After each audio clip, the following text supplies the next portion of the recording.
Good afternoon.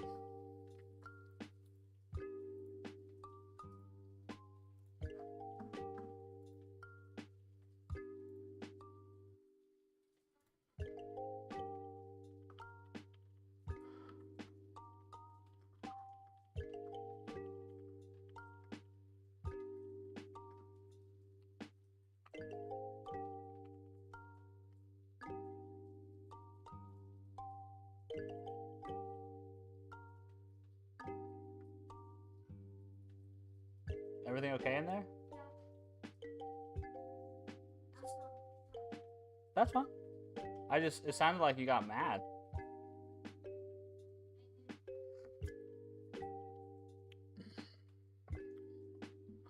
Hey, what's up, Inspire? How are you? Long time no see. Also, is my mic? Yeah, my mic's fine.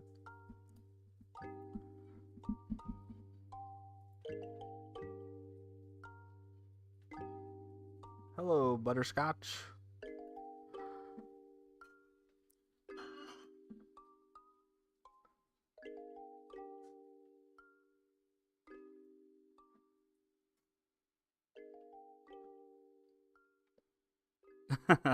No worries, man. Everybody misspells my name.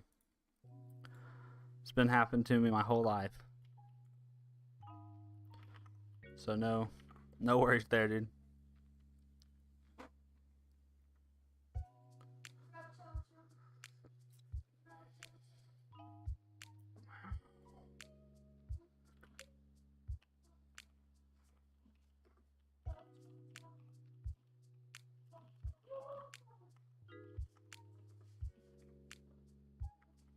Actually,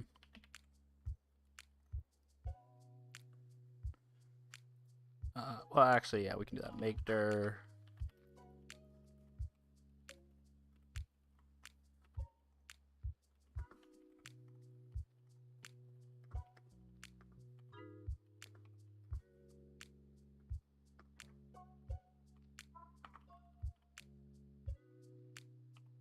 Is the T in YouTube capitalized? I think so. Yeah, it's capitalized. Because it's YouTube.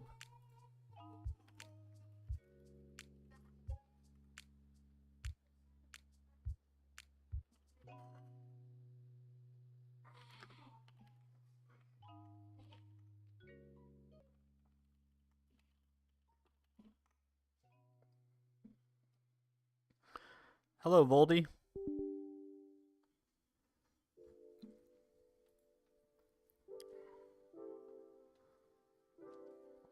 You started your own company? That's very cool. Still working at Voyager, just having one for funsies. That's cool. So are you going to try to get some business? What's the idea? Going to be a freelancer? Butterscotch, what are you building? I'm actually, you know, I've been working on that Discord bot, right? So I got the Discord bot deployed and it's working how I'd like it to.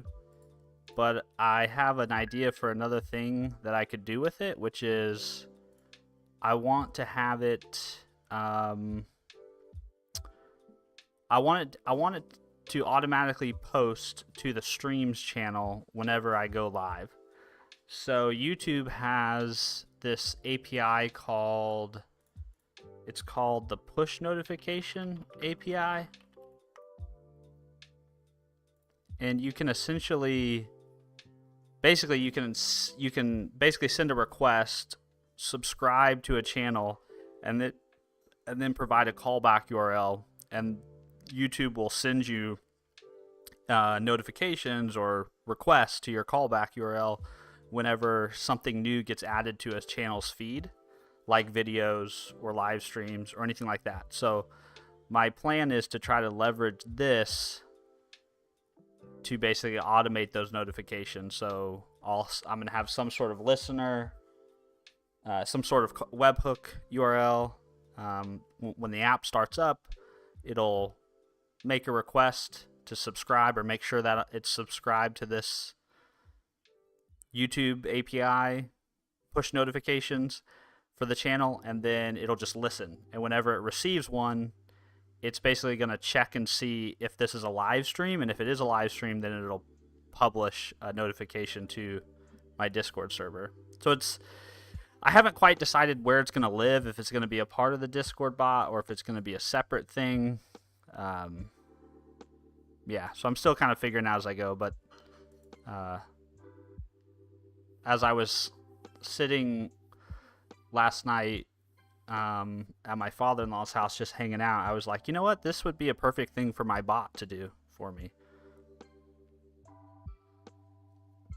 And I've never used this API, so the first thing I always do whenever I've never used anything before is I always just kind of spin up like a exploratory playground that I can use to sort of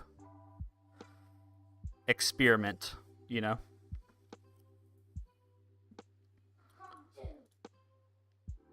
Voldy, it's more a software development company for cheap. Nice. So what kind of software do you think you'll go after? Like proper apps, mobile stuff, web development stuff? What kind of development would you want to do for people?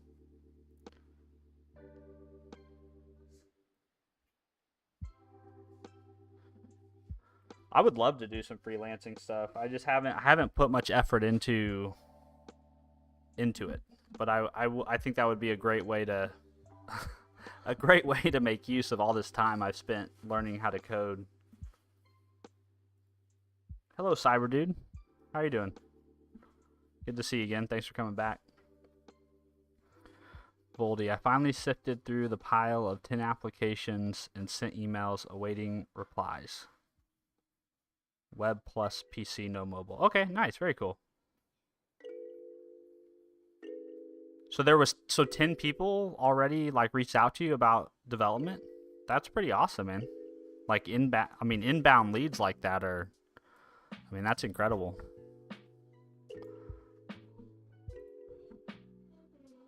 Okay, so I think the first thing I need to do is I think I have to set up like a app. Like I have to register. Let's see, get auth credentials. This is going to be a server-side web app. Web server applications frequently use service accounts to authorize API requests. Open the API library in the Google API console. Find the YouTube data API.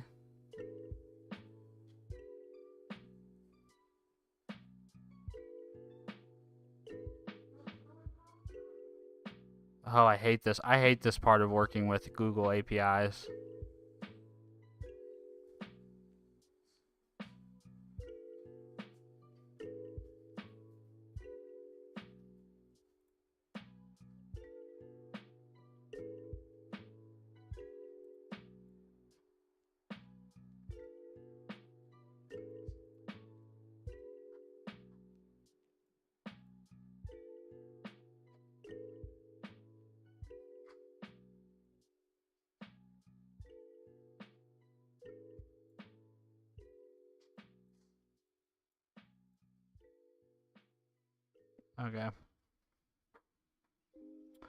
Okay. I've done this once before, actually. I did this in an application that I've been kind of working on randomly for like Google Calendar authentication, so I'm pretty sure I can reuse some of that code. Here's a refresh token.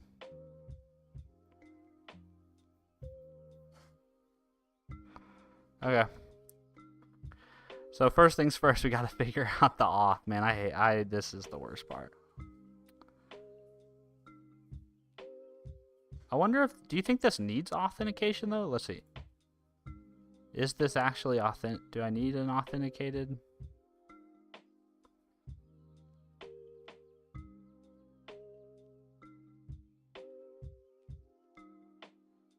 Let's see.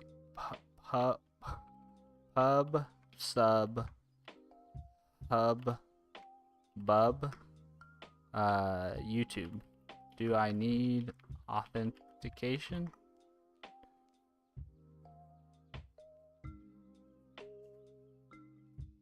Okay, cool. So that I shouldn't need it. Okay, so let's just try to send a request then.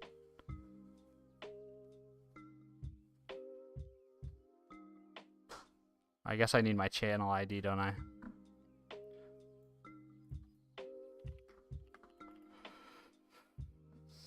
What's up, Arkin? Hello, Toad Sage. Good to see you. What's cooking, man? Nothing. Nothing's cooking. Tony Stank. Nice username. What are you working on today? So what I'm like exploring is I'm exploring the YouTube push notification APIs because I have this idea to use my Discord bot to also post into my Discord server whenever, and if you want to check out the Discord server, you can. But I basically want, whenever I start a live stream, I want YouTube to send a notification to my bot, and then I want my bot to check if that notification is about a live stream, and if it is, then I want to create a message into I want to create a message into, what am I trying to say, into Discord. So that's what I'm working on. Yeah, and like Voldy said, I'm just kind of exploring at this point. It's the rough formations of an idea, and I've never used any of the YouTube APIs before. I've used Google APIs, but so I'm just kind of in the early stages of figuring this out. So how do I get my YouTube channel ID? Oh, I guess I can get it from my settings. I should probably create like a test channel though, right? So that I can... Yeah, I should probably do that. Let's see. We'll create a new incognito tab. I have like a test Google account that I could probably use for this. Let's see. Yeah. Because I want to see what the notifications look like, so I want to actually post content. So let's do that. Not now.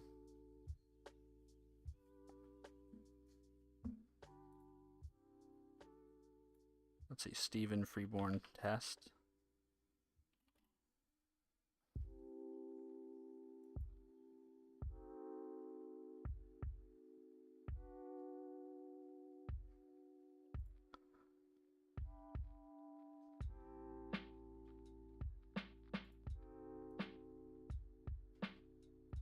That's weird.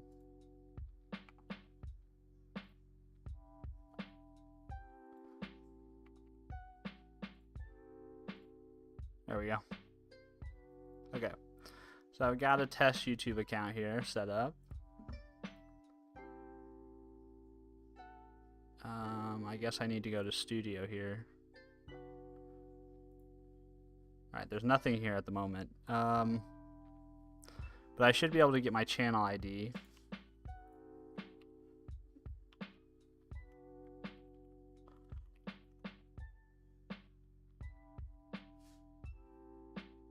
Let's see, we don't really need that. Don't need that. Don't need this. We don't need any of this. This is all just template stuff. I do need, let's see, .NET new, editor config.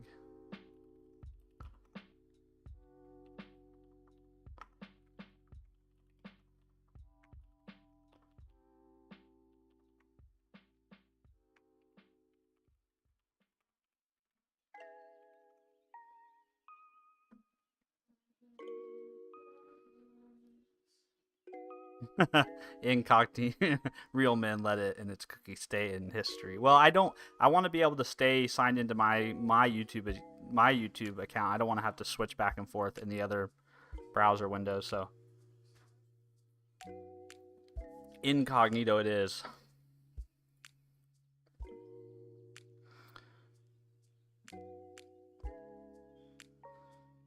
MX4, hello, I'm a dev medical sys, so I used the JS notification API embedded on browser but the problem I face is the notification worked on desktop browser but not on mobile. Is there any solution? I don't know, man. I don't really know what you're talking about the, I don't think I've ever used the JS notification API. That would be a new one for me. I've never written anything that pushed notifications like that.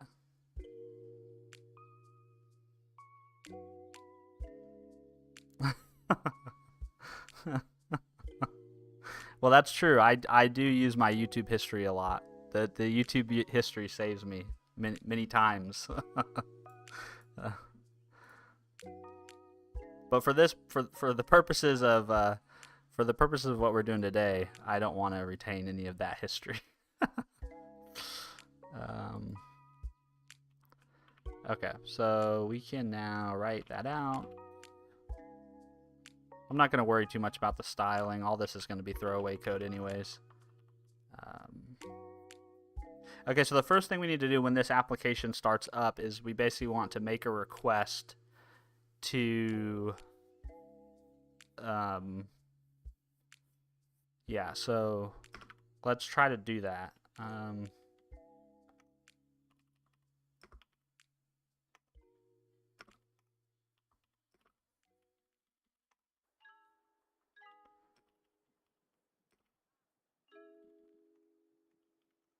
And the way I'm going to do that, it was something called a worker service.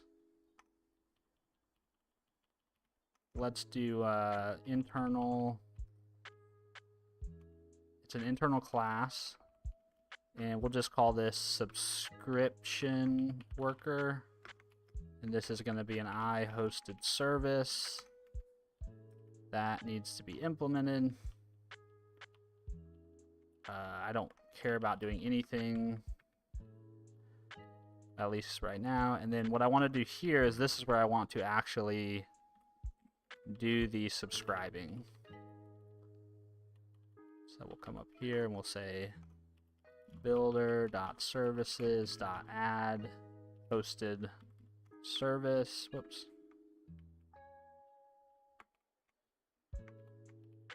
Subscription worker, like that.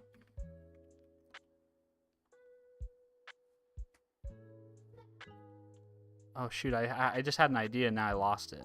Well, let's just log this out. So we'll say, yep, logger. Down here, we'll make our constructor that's going to want us to turn it into a primary constructor. That's fine. And we'll just say,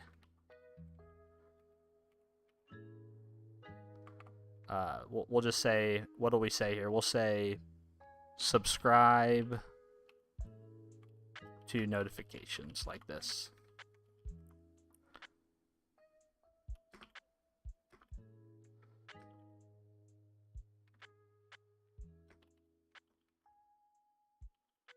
All right, so if we do .NET run,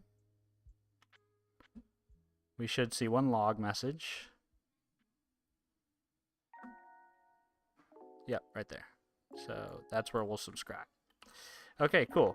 So then we need to, I also should probably open another tab on my PowerShell because that's going to get annoying. Hello, Noku. How are you? Noku? I almost said Noku Toka, but I'm just going to go with Noku.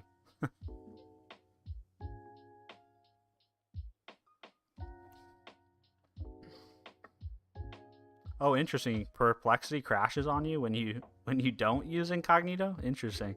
Yeah, I mean, I do think there's a lot of functionality, right, that's based around cookies that kind of gets real wacky when you're dealing with incognito. M4X. Why use Vim? It's bad on big projects. Let's see. Why use Vim? Really, it was more of just because I wanted to. I've had other people ask this question at the beginning, like in January, I think it was. Yeah, January of this year, I saw a series of videos by a fella named Typecraft. You can find his channel on... actually, let me just link it, because I think everyone should go and subscribe to him. Typecraft YouTube. So I saw a series of videos. Let me see. You should subscribe to this guy.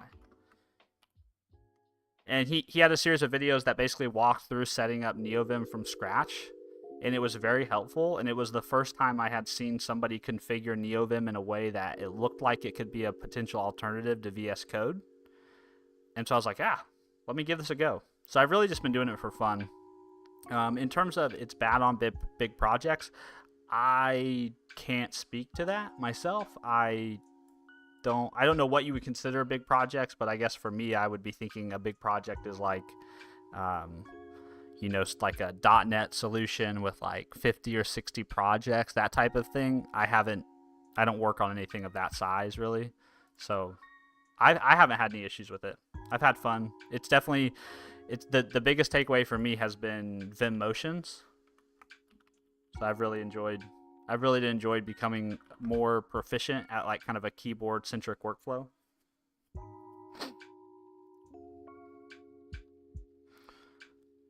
Nook, Toad says, what going on? Oh yeah, Toad says we're just I'm exploring how I can use the YouTube push notifications API to have my Discord bot notify my server whenever I go live. That's kind of the idea at the moment.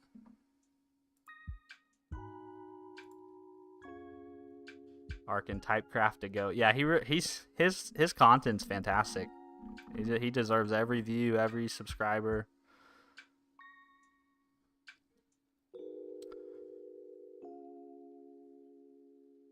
He made the competitive version of Vim. Oh, did he really? I've seen in his Discord server him post notifications about Vim challenges, I think. But I haven't done anything with it. I haven't really looked into it. But I think his content is wonderful. M4X. It's good on scripting or small and mid projects. Okay, so M4X, do you work on really big projects regularly? It seems like you're very concerned with an editor that works on big projects. And also I'd be curious, what is your definition of a big project?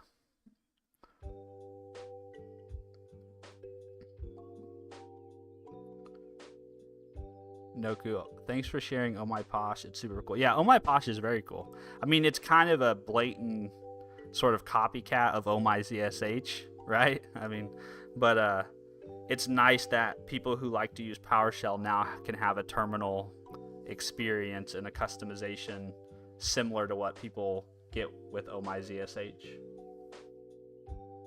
I'm looking a little red today, aren't I, on camera?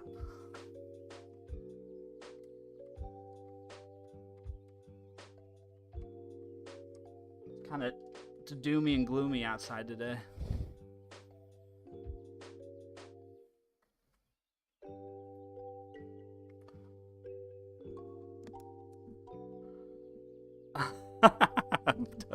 Maybe his configs suck. Yeah, I'd be curious what you consider a big project, because I've been using it. I have a suite of automated tests that's about 50,000, I think about 50,000 lines of code, and it does fine with that. That's all TypeScript. Stephen Redborn. Yeah, I do look red on camera today. I'm not sure what. It must be the lighting in here, because I have some overhead lights on in front of me, giving me a little bit of a red tint. So be it.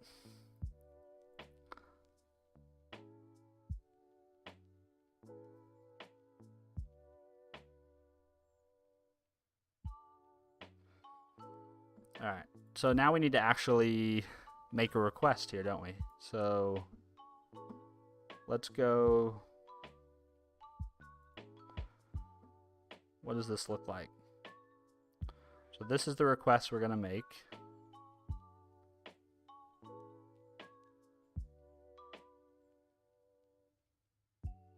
It says set the mode.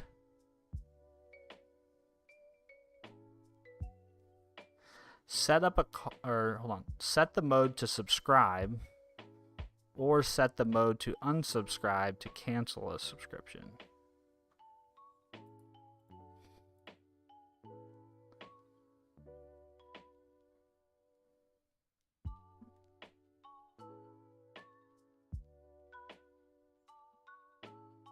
So does this, what does this request look like? Is this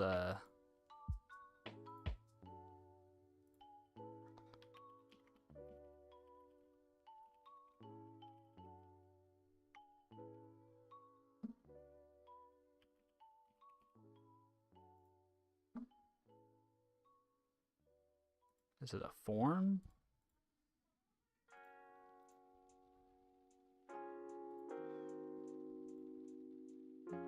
Yeah, it's form data.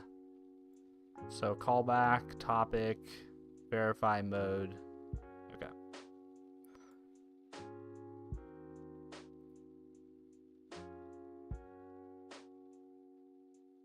Oh, I should probably keep that open, huh? So this is my topic URL. This is not the actual request I make.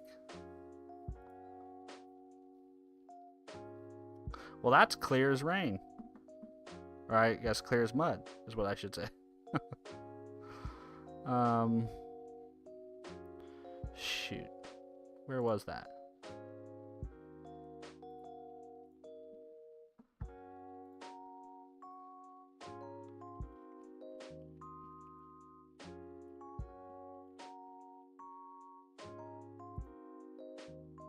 I wonder what verify type is.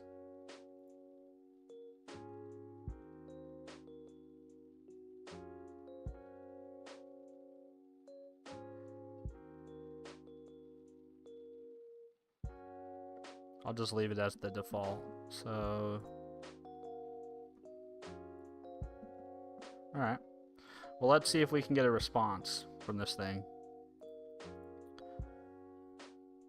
So we'll do builder.services.add HTTP client.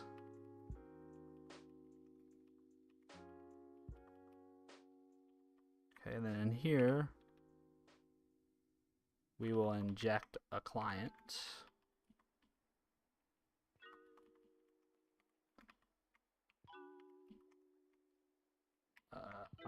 HTTP client. I guess we can use the factory, that's fine.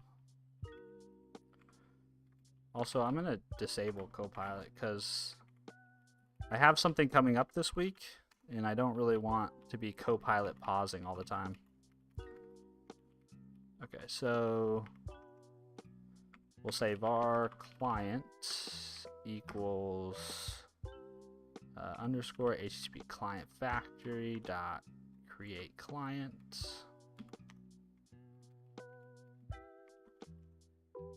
And then we need to create var form data equals new form data. Yep.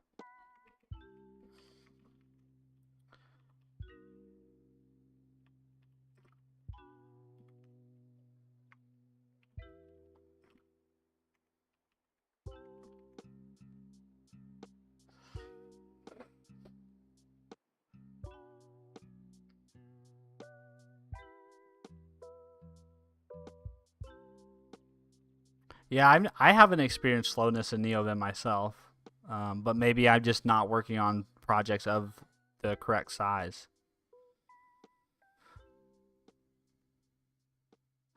Toad says you're working on a Vulkan physics engine. That sounds way outside of my league from a development perspective.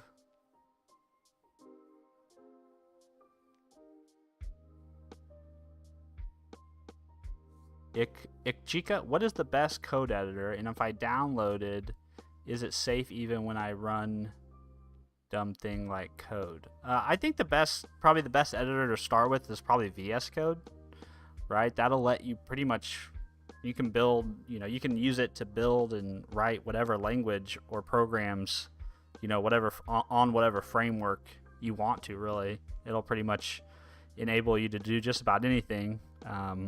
and a lot of it's configured and set up for you out of the box, or just requires a simple extension to get going. So that's probably where I would start if it was me, is with VS Code.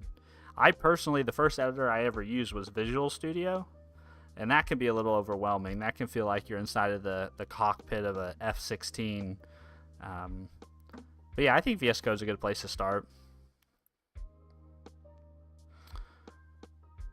Butterscotch, good to see you using design patterns. You mean the constructor injection? Is that what you're talking about, Butterscotch? This is like very common in C#. Everything, I mean, anything you build in the .NET world these days is gonna be based around the kind of the built-in dependency injection container.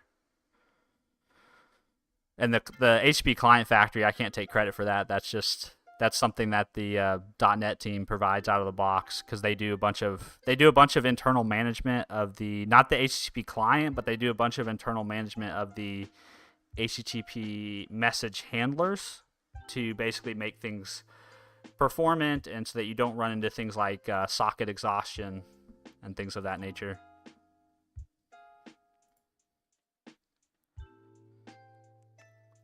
Long live the Atom editor. I used Atom one time before it was left to the wayside.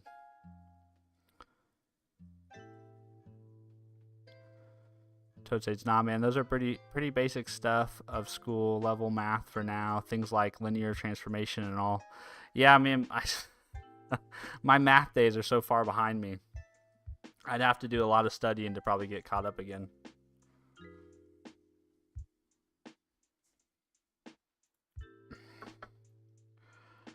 Okay, so what are we gonna do? So we need, if I go back to this little test request, I need hub.callback, hub.topic, hub.verify, hub.mode.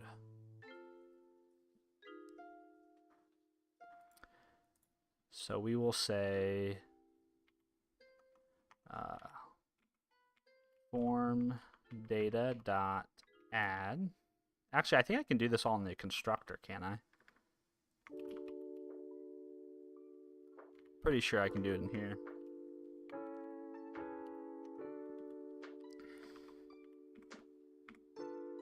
Let's see. New string content.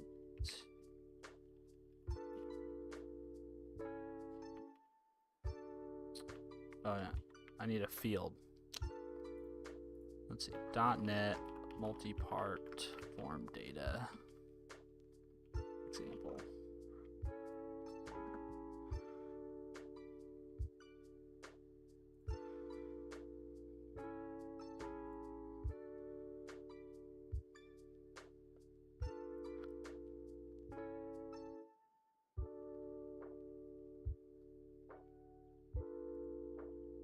Make a request using multi-part form data content.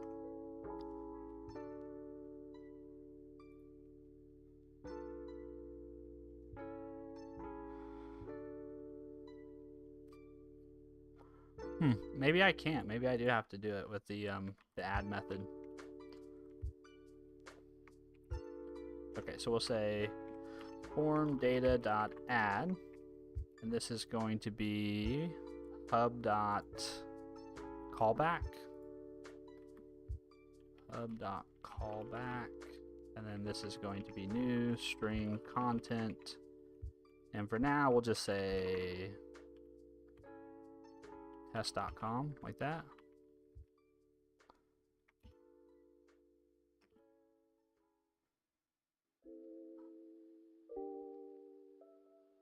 Cannot convert from HTTP string content.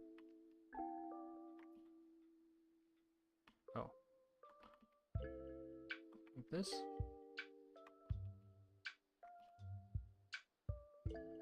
How do I provide a name, though, for it?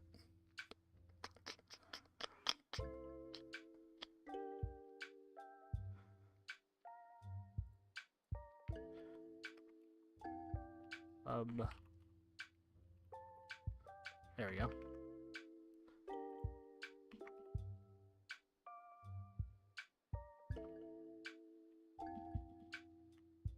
I knew it. I knew I could do it in the constructor. Okay. So then now we need our, this is what they call the topic.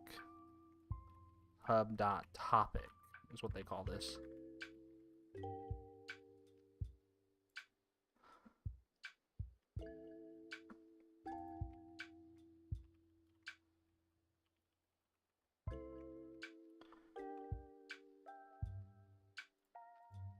Then we need basically the same thing. It's all string content. Only now instead of topic, this is going to be verify. This is going to be the word async. And this is going to be the word subscribe.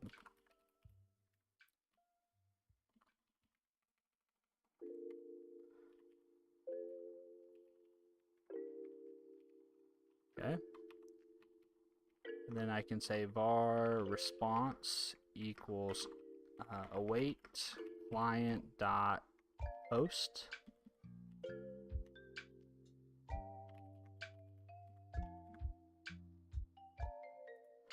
We need to make this async.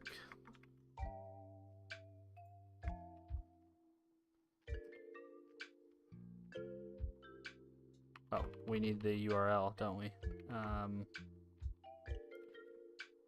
This is going to be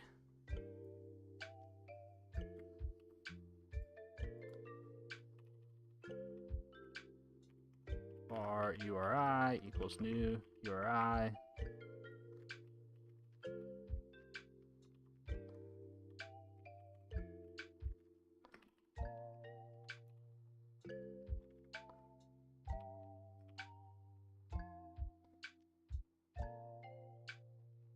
Oh, gotta pass the cancellation token.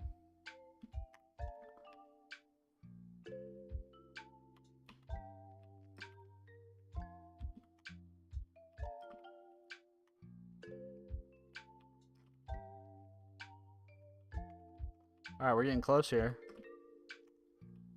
We're getting close. And we'll say if response dot is success,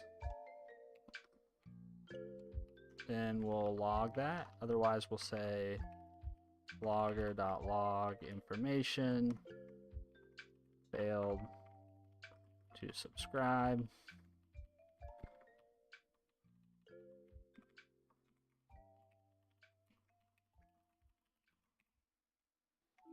Subscribe.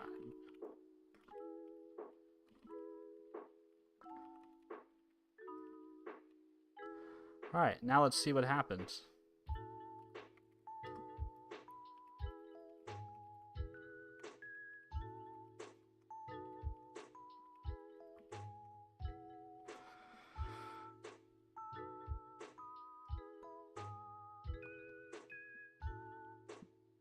Subscribed successfully. Failed to, oh. As it goes, I should return. So which one was it really? I guess it really did succeed the first time. Yep, subscribed successfully. Okay. So how do you, this begs the question of then how do you remove your subscription?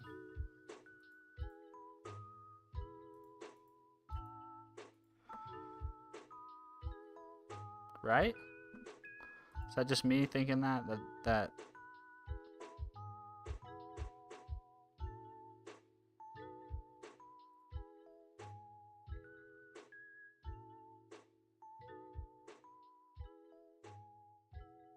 I wonder if it's based on the callback URL. YouTube, how do you unsubscribe from notifications?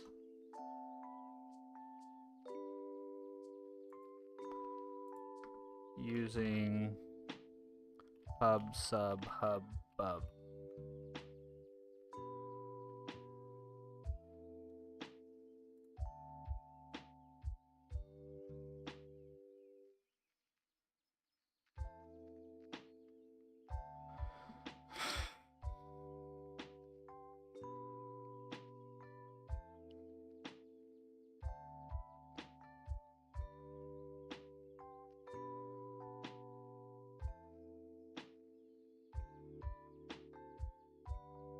Yeah, I'm guessing it's just a callback, right? So like if I change this to unsubscribe.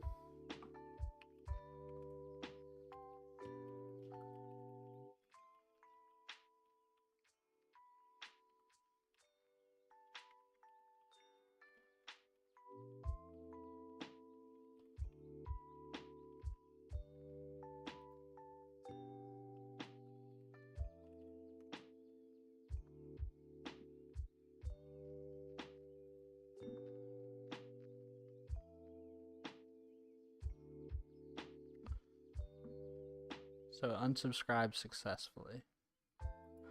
So it just does it just always return a successful response? Like what if I attempt to unsubscribe with something that's not subscribed? Yeah, it just always returns success.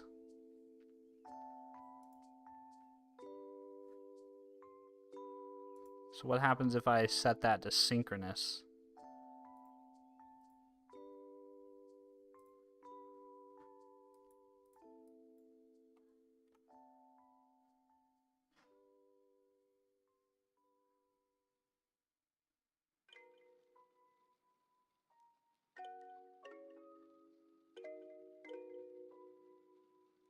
Oh, you have to refresh each of your subscriptions. Oh, this is more complicated than.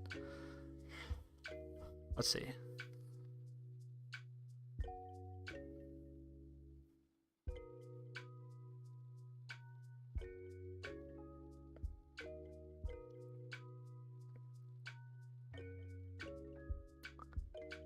The pub. I guess I need to read about this subscribing and unsubscribing. Subscribing to a topic URL consists of 4 parts that may occur immediately in sequence or have a delay. Requesting a subscription, validating the subscription with the publisher, confirming the subscription was actually desired, periodically reconfirming the subscription is still active.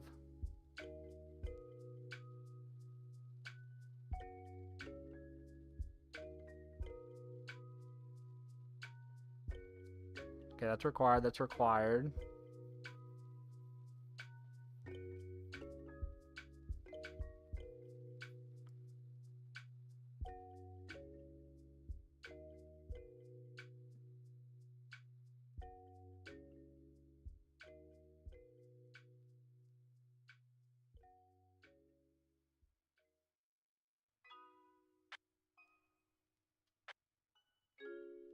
If a hub finds any errors in the subscription request, an appropriate error response must be returned.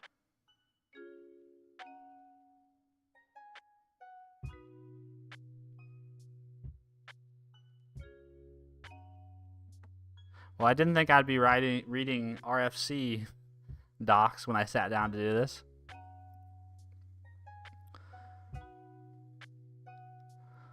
Thoden, oh man, looks like home. NeoVim in the Windows terminal running on PowerShell coding C#. Yeah, exactly. It's not a setup you see very often, is it? Do I use OmniSharp or C# LS? I use OmniSharp, but at some point I'd like to move to Roslyn, because Roslyn is what is kind of like the modern day, right? Language server, I guess. That's what VS Code uses. Like it's the more modern version, but OmniSharp is what I have set up currently.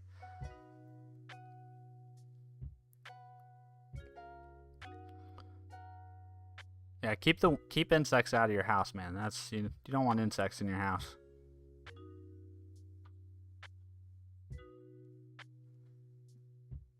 See you, Toad Sage. Have a good night, man. It's weird. It's getting bright here, and you're telling me you're going to bed.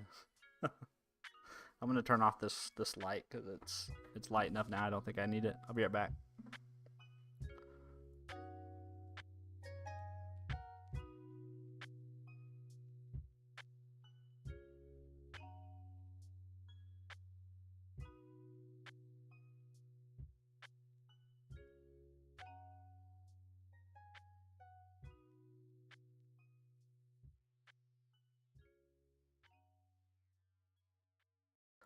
Now I'm a little less red. All right.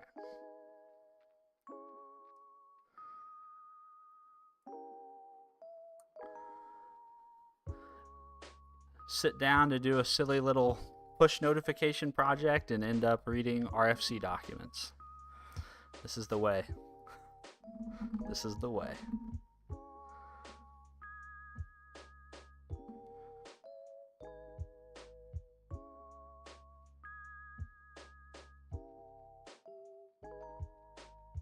Oh, so this is why you have to say verification.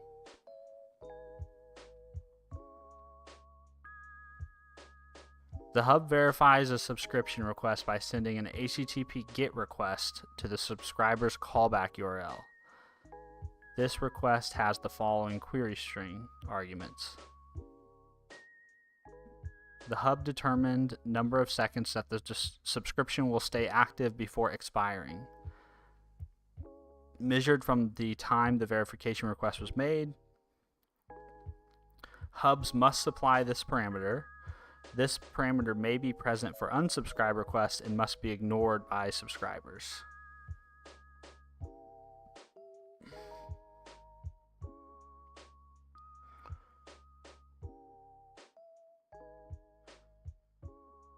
Must respond with a success code with a response body equal to the hub.challenge parameter. Okay. I'm gonna draw because drawing is how I make sense of the world. So I send. Okay, so me bot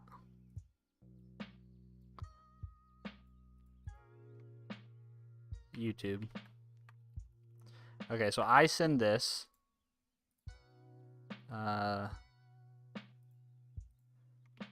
Subscribe request.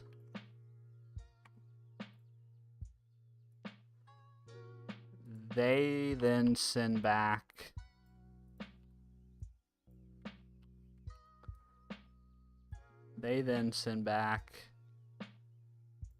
basically a verification.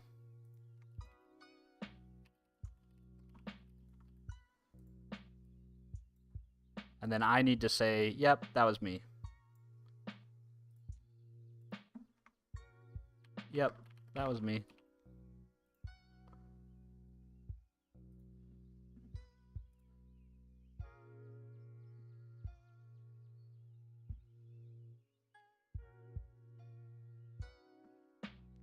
Okay. And then I have to periodically be... What do I have to do periodically?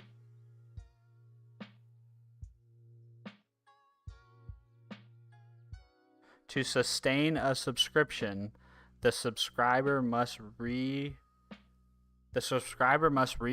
the subscription on the hub before hub.least seconds has elapsed.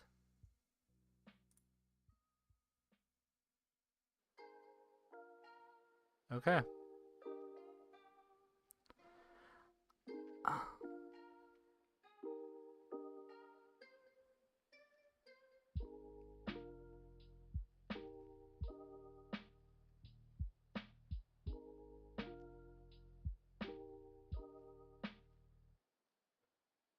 Yeah. All right, this is fun stuff, huh? Is that Mark Corrigan? I have no idea who that is. Also, nice username, Owly fans. Very, very clever.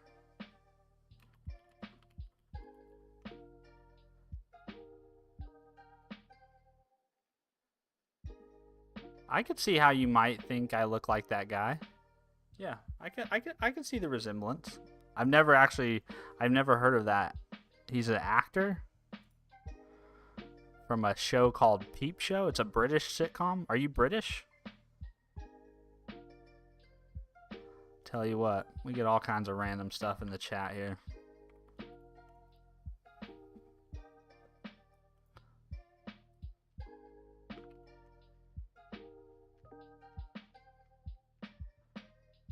All right, so should we try to make this happen?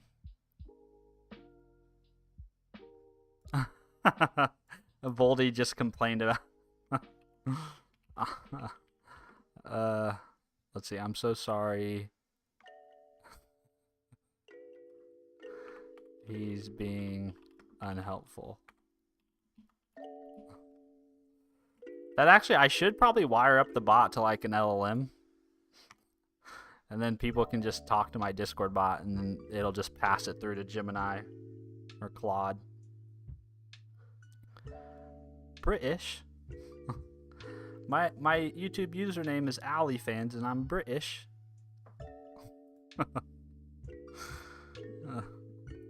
Alright, let's try to...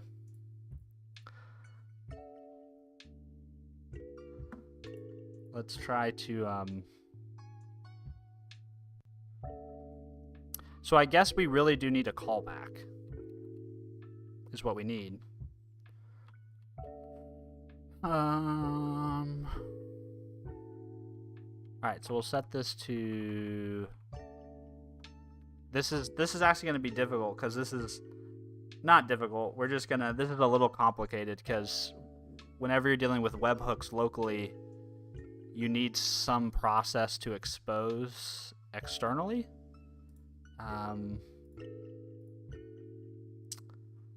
Yes. So I'm gonna have to use ngrok. Ngrok is what I like to use when I'm doing like local development. Run an LLM on your modem. Yeah. Yeah, I guess I could do... I could probably find like some small model, use Ollama and run it in a container, you know?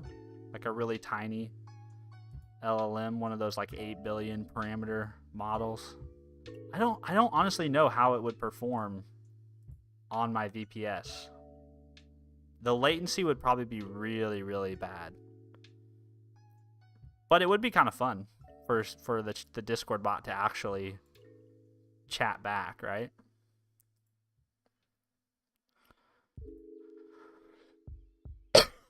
Okay, so I'm gonna use ngrok. I don't know how familiar you guys are with ngrok, but it's a handy tool.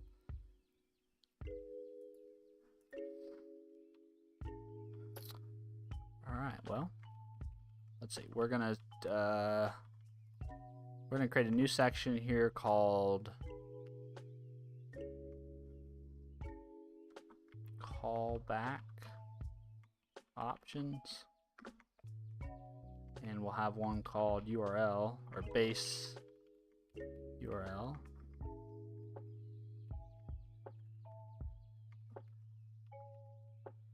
I think that's just...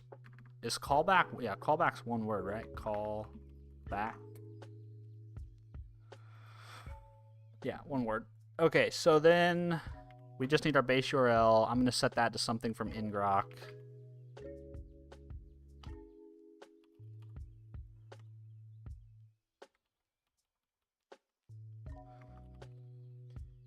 And then in here, I'll make a class. We'll call it internal sealed record. Oh, I actually like that better. Subscription worker options. I actually like that better. Topic URL. We don't need mode. But topic URL, we might want it to be configurable. And then, yeah, that's fine.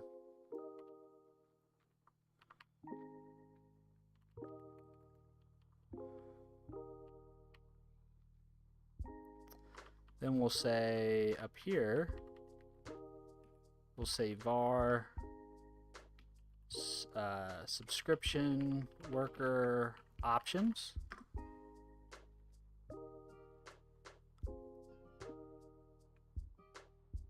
Actually, we'll say builder.services.configure. No, not configure. We'll do add options.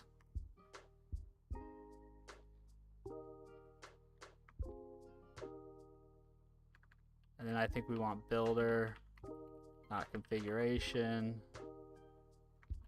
.get section.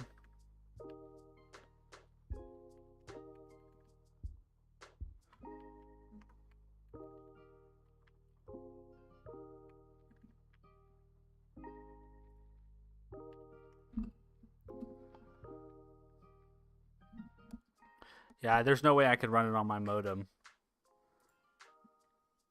Why waste money on deploying your code to a container when you can just buy a cheap 32 gigabyte, 4 gigabyte RAM laptop that doesn't even have a battery and just keep that running 24/7? I guess you could do that. Yeah.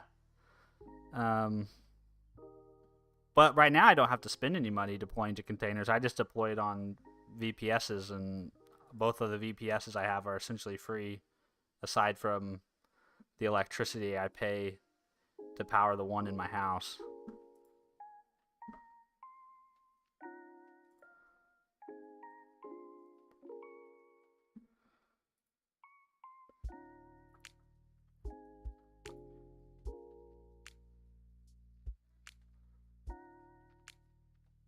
Yeah.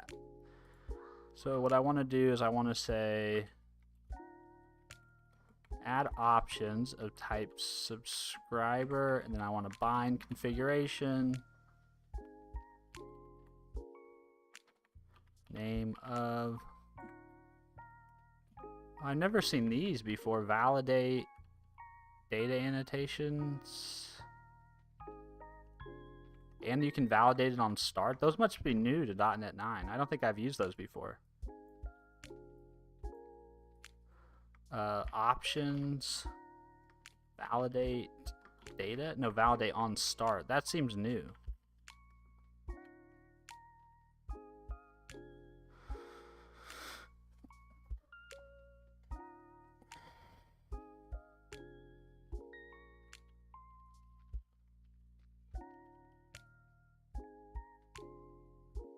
I feel like that must have been added recently.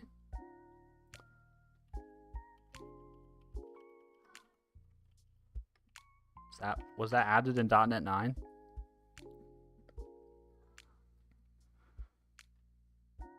Oh no, I guess it's been there for a long time.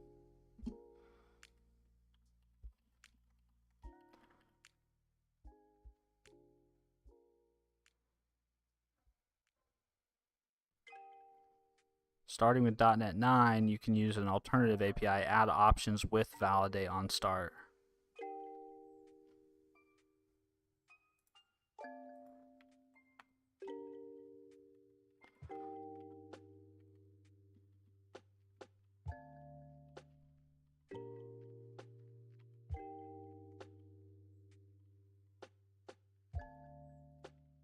Cool.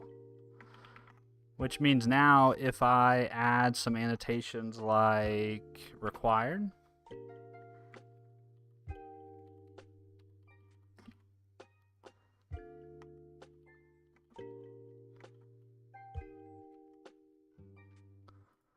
I think if I try to run it now, it won't start. Yeah. Oh.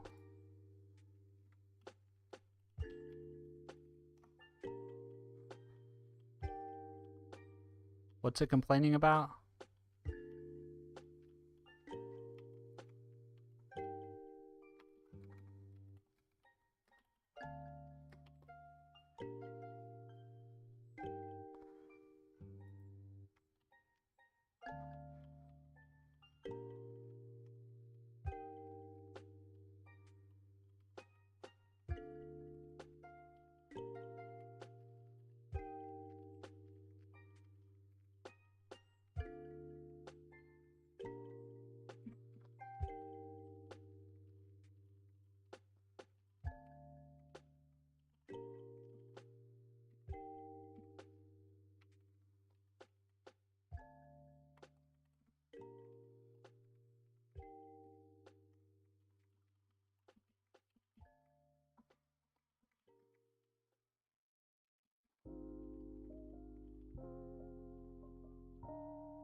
Okay, now try.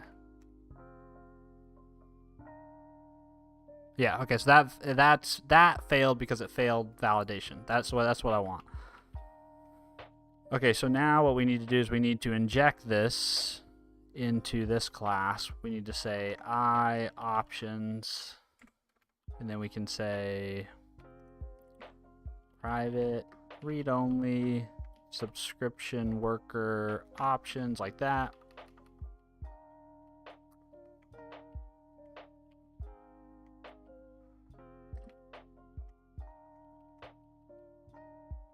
We're getting closer. I know. I didn't think this was going to be so involved, but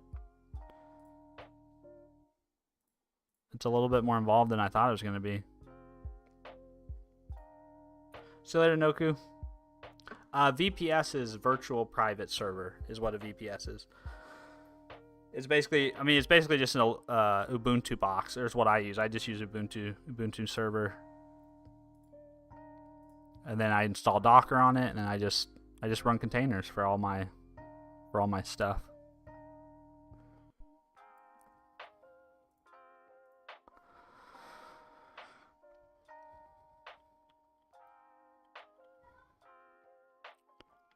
Okay, so here it's going to be options.topic URL. And then this is going to be options.callback.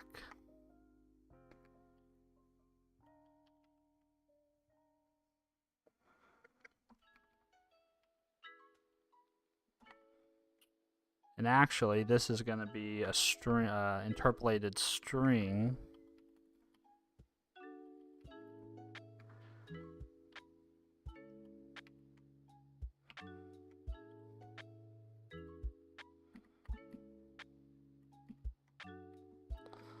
Like that. And we're going to say callback.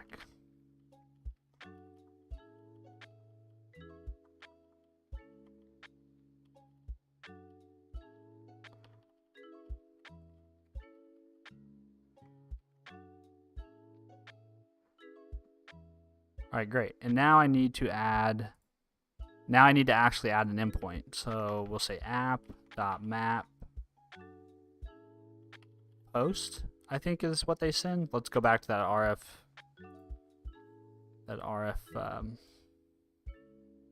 RFC doc.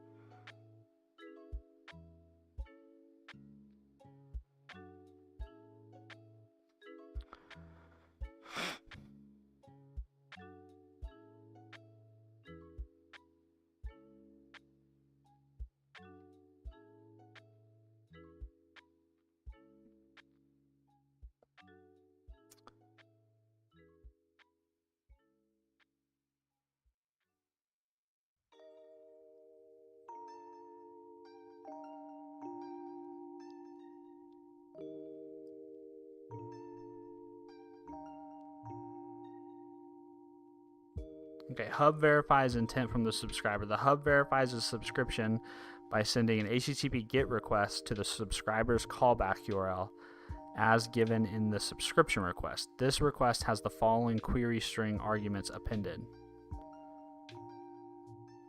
I'm going to put this on my other screen.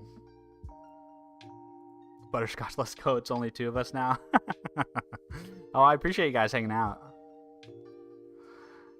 Cryt TV. Hello, Cryt TV. I just ate a pizza with mushroom, pineapple, and olives on it. Nice. Well, it sounds delicious. Pizza sounds good.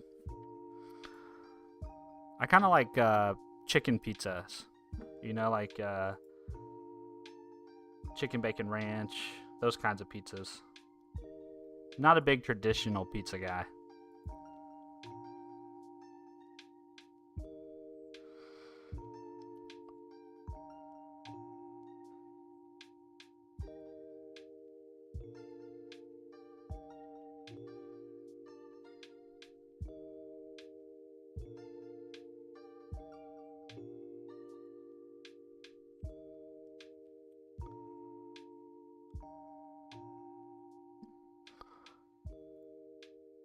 All right, here we go. Also, if anybody here wants to join, what type of mushrooms? If anybody wants to join our Discord server, there is a link if you want to jump in there. That's probably the best place to hang out outside of streams.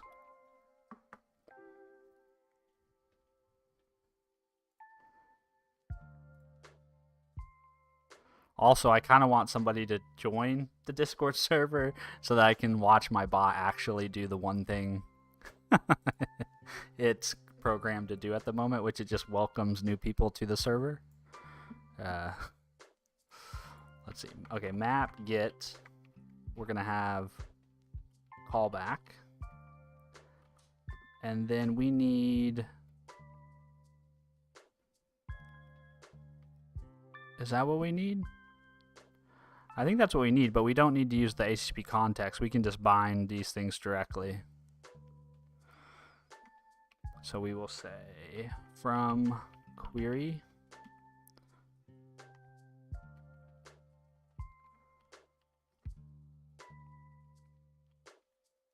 And we will say string mode. Just start with that, string mode.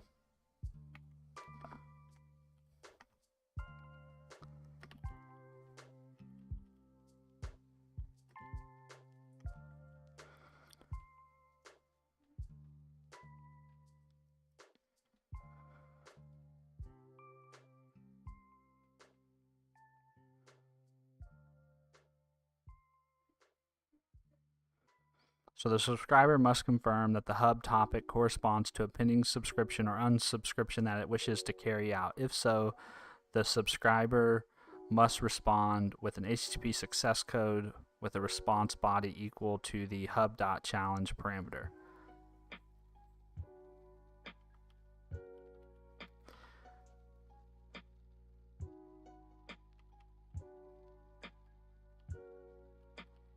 This is going to get a little verbose for a second here.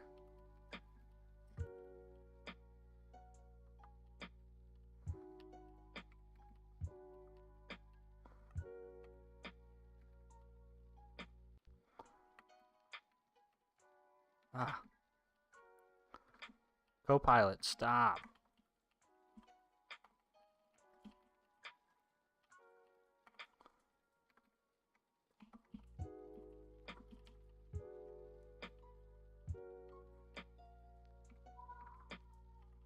So we're going to have from query, which is a mode, and that's not going to be nullable. Should always have it. Then we have a from query that's going to be string topic.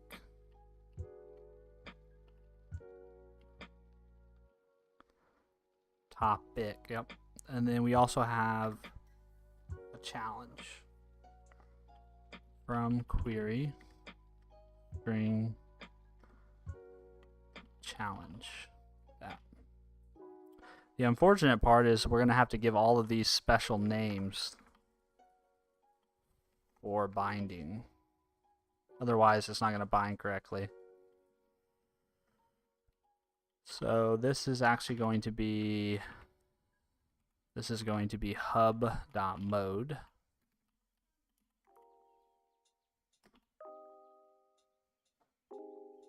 Oh, can you not? Dang. From query doesn't let you specify a key. Let's see, .NET from query specify name.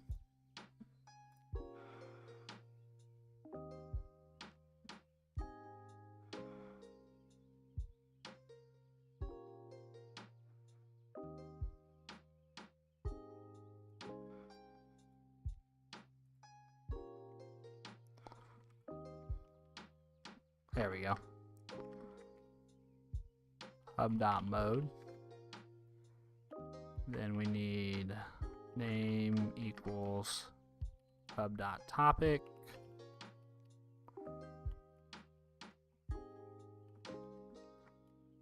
Hub.challenge. Okay, I think for now all I want to do is I just want to log this out. Logger. Oh, I also need to inject the logger, I guess. From services, logger, program, logger.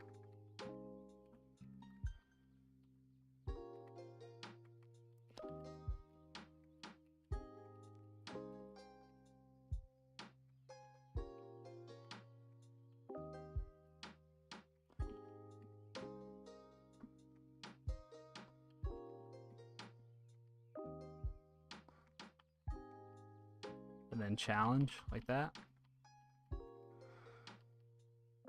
Oh, and then we need to pass those in. Mode, topic, challenge.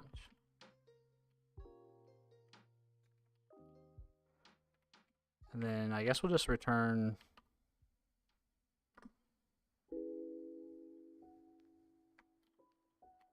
return results dot okay.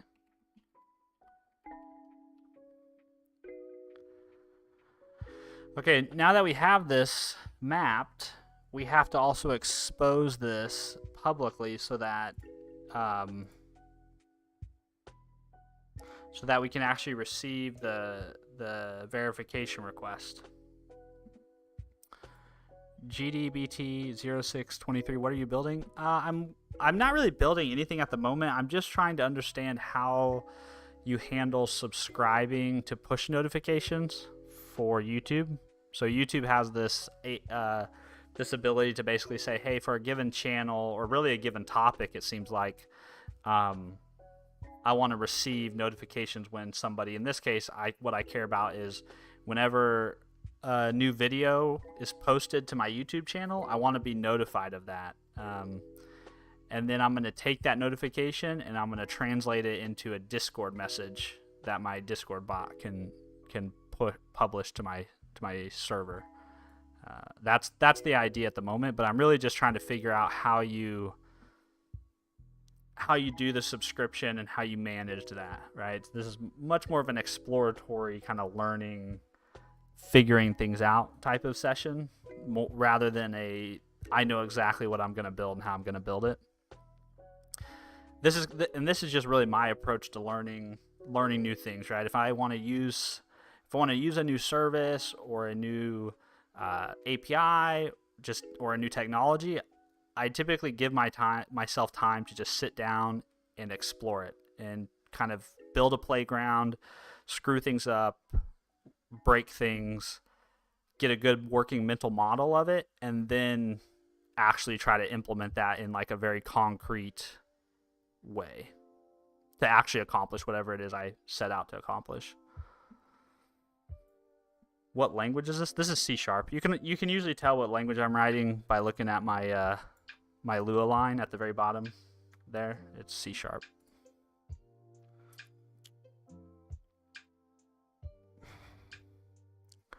All right, so what I'm going to do is I'm going to set the topic ID, according to how I need to set it.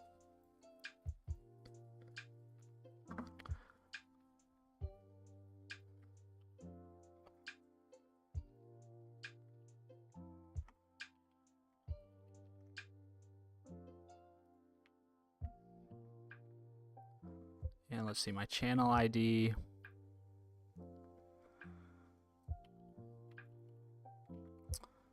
Oh, I want to use my test channel.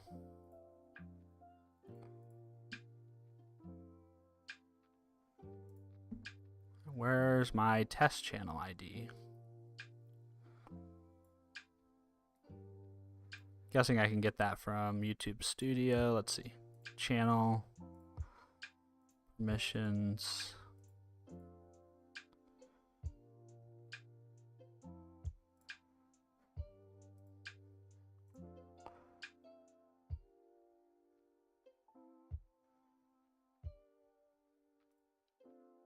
There's got to be like a place where you can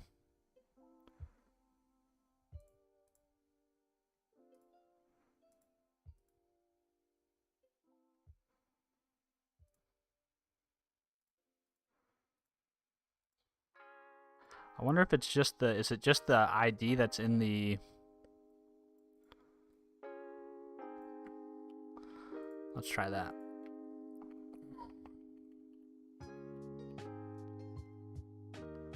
And then I need to enter the callback URL. But I'm going to try to do this mindfully because I'm going to use ngrok, but I don't really want you guys to... I know there's not very many people here, but I don't want a bunch of spamming. So what port is this going to run on?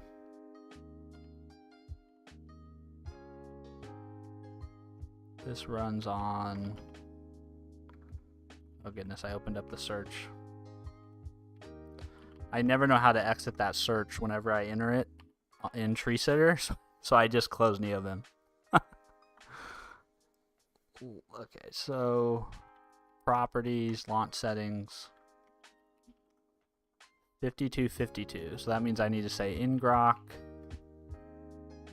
What is the command? It's like ngrok http and then the port 5252. Yeah, there we go.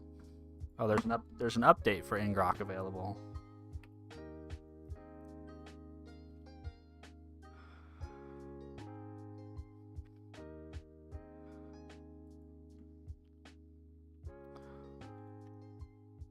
All right, so we've got our URL here.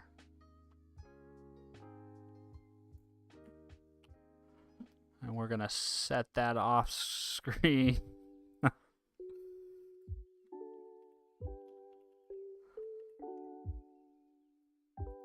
I mean, obviously, if I do expose it, I can just start a new one, but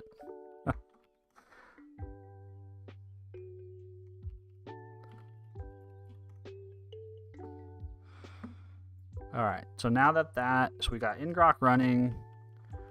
We've got our callback entered in our config. We have a callback endpoint. And we're initiating a subscription. It's going to be asynchronous. All right, so what I'm expecting when we run this is I'm expecting this call to succeed, and then I'm expecting to receive a request on this endpoint from Google or YouTube or whoever's initiating the verification. So let's go ahead and do .NET run.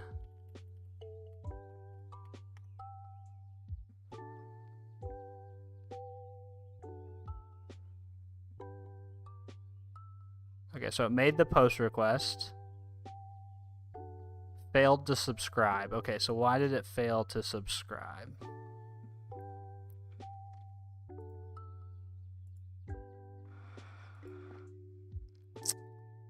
Why would it have failed to subscribe? Let's do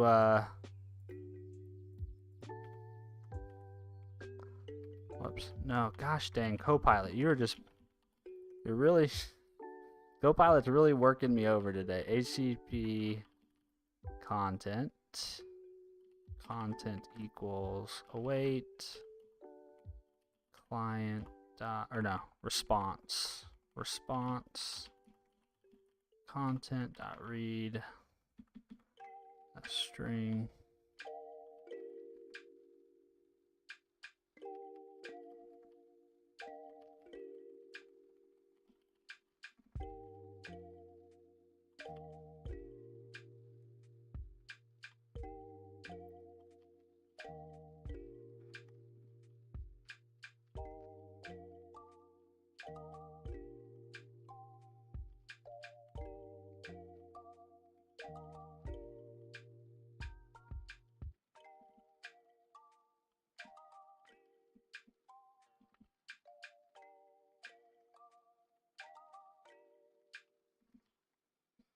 All right, let's try this again.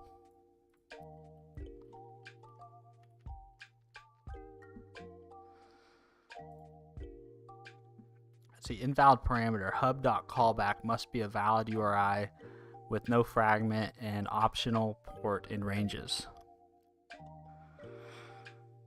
So it's not a valid URI?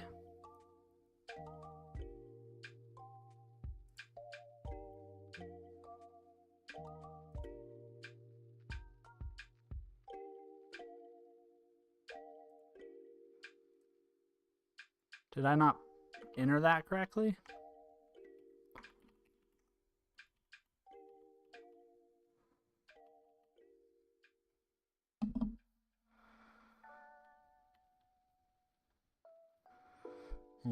I wonder if it can't be, can it not be a subdomain?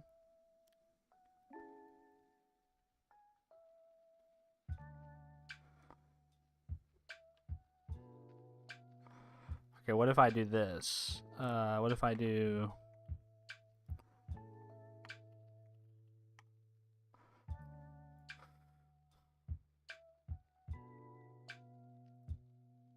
What if I don't add that? And we just put the callback at the root.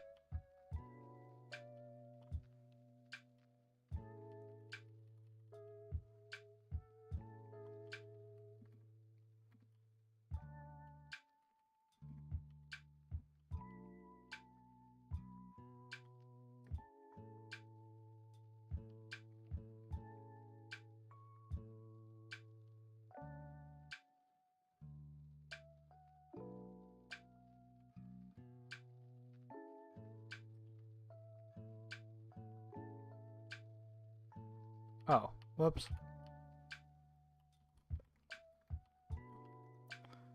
And then let's try again.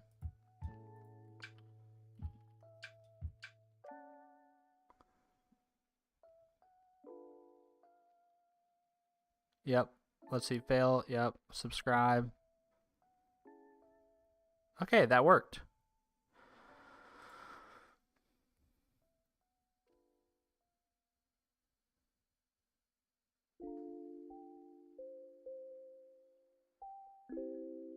Cool.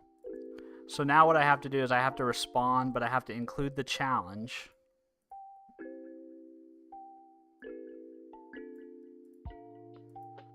Basically, I have to return the challenge to confirm my subscription according to the RFC. The subscriber must confirm that the hub.topic corresponds to a pending subscription or unsubscription that it wishes to carry out. If so, the subscriber must respond with an HTTP success code with a response body equal to the hub.challenge parameter. If the subscriber does not agree with the action, the subscriber must respond with a 404.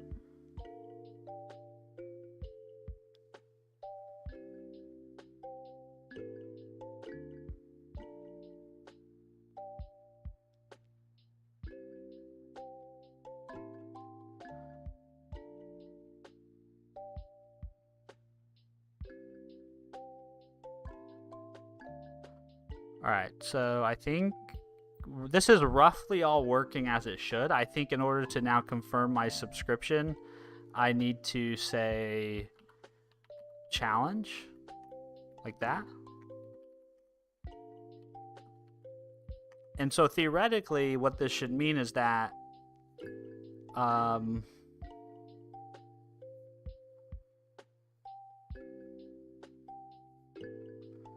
yeah, theoretically what this should mean is once I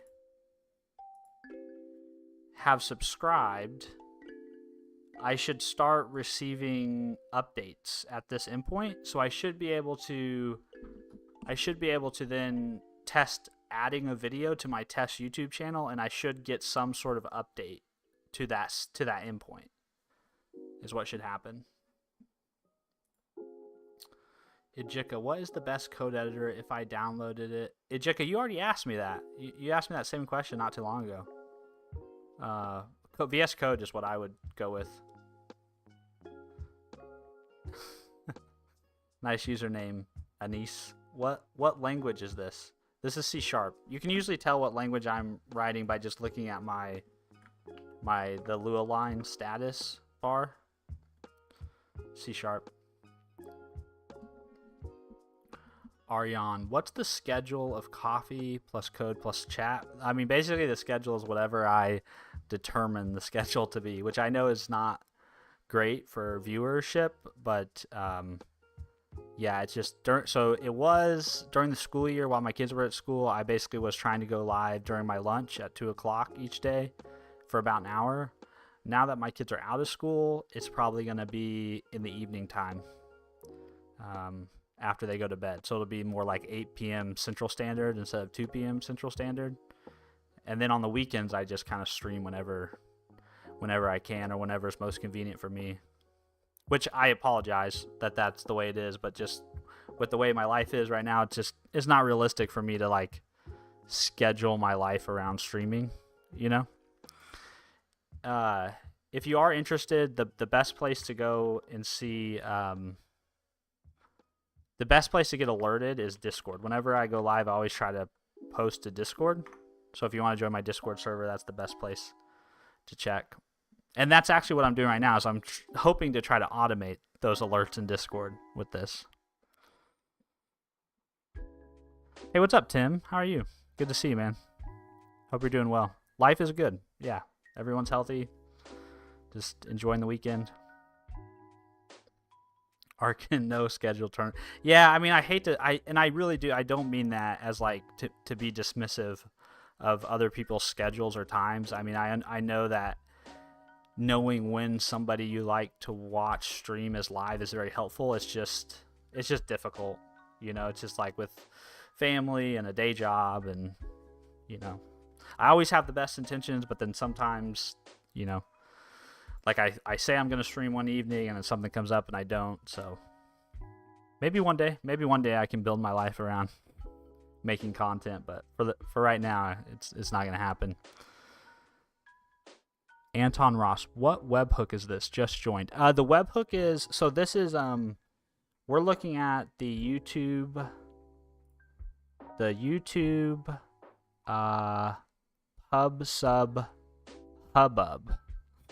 hubbub protocol is what we're looking at. So this is a functionality that's exposed via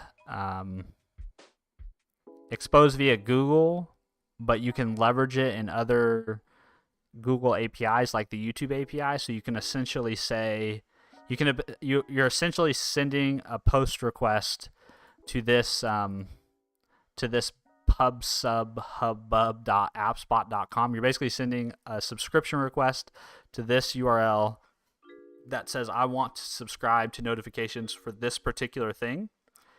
And then once you're subscribed and you've provided a callback or your webhook endpoint, Google will, anytime something related to that topic happens, they'll send you notifications. And so that's what we're looking at right now. Yeah, I think it's kind of cool. I don't know exactly. I haven't gotten it completely working, but I'm making a subscription request when I start up my API project, and I'm getting a subscribe response. So this is the confirmation response that YouTube sends back. So now we're going to respond with challenge. I'm going to respond with challenge, and then what I'm going to try to go do is I'm going to try to I'm going to see if I can get a notification. So we should, before we do anything else, we should also add HTTP context, and we'll call this context, and then I'm going to say var body equals context.request dot let's see. We should be able to, let's see, read form async. No, I just want the raw string. Body dot read as,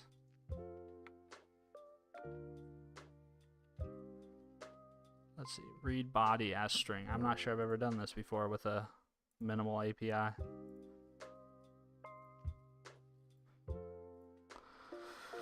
Minimal API read request body as string.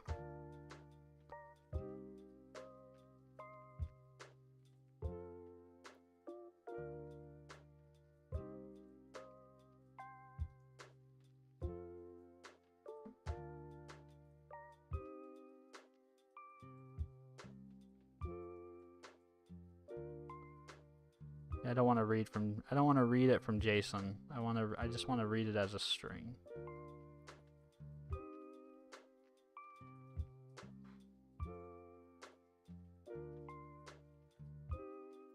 Let's try that. See if this works.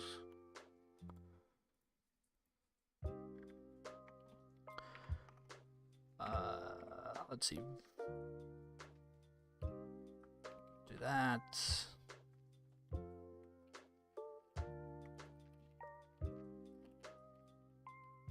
We don't need to use that. We can say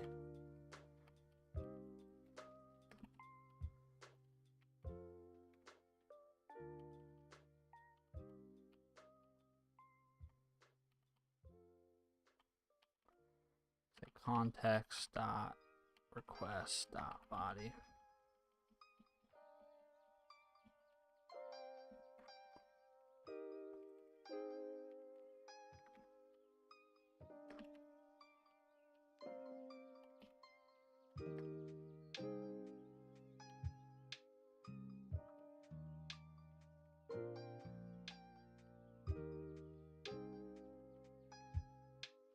It's really angry with me.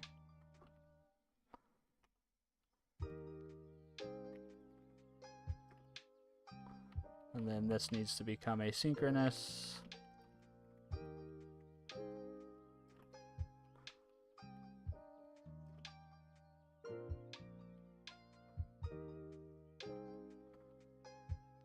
And then I'm just going to logger.log information body. And these actually can be not provided. So I should make these nullable. Okay. So I think with all that in place, I should be able to see if I start getting events. Or notifications, I guess I should say.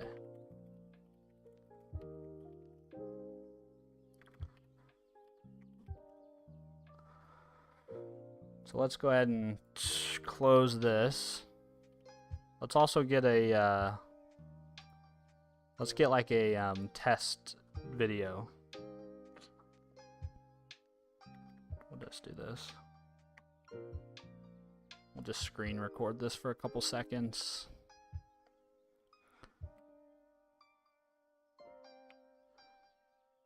Test video.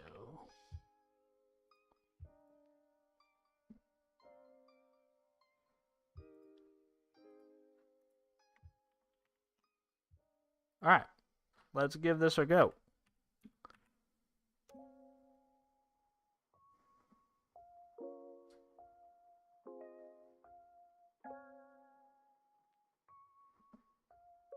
All right. We're going to upload a video.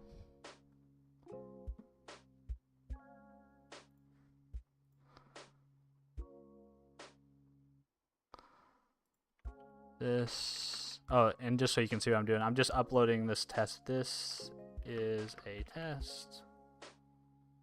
I'm not going to fill out anything else. Don't need that. Don't need that. It should be public. Okay, and publish.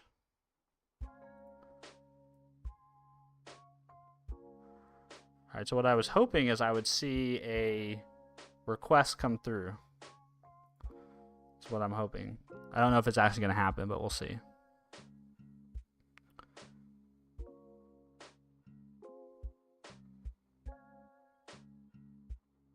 See you, Tim. Have a good day, man. Thanks for hanging out.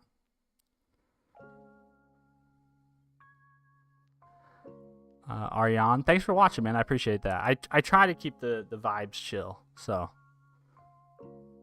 what's up, Azim? How are you, man? Good to see you. XDevNom. This is very much like Meta Cloud API webhooks. Okay, interesting. Yeah, I've never worked with I haven't worked with push notifications like this before, so I'm learning, trying to figure it out. Oh, WhatsApp has the same sort of functionality. Nice.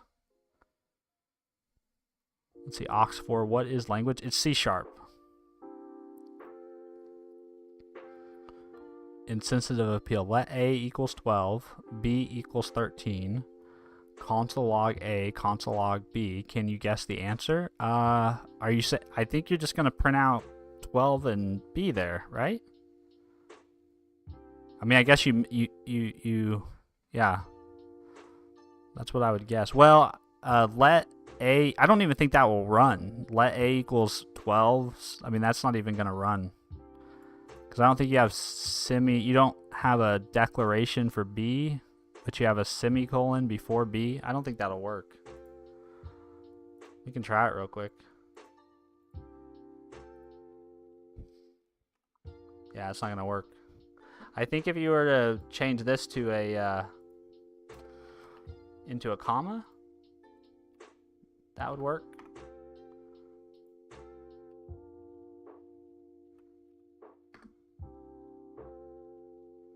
Oh, interesting. I would expect this to be okay.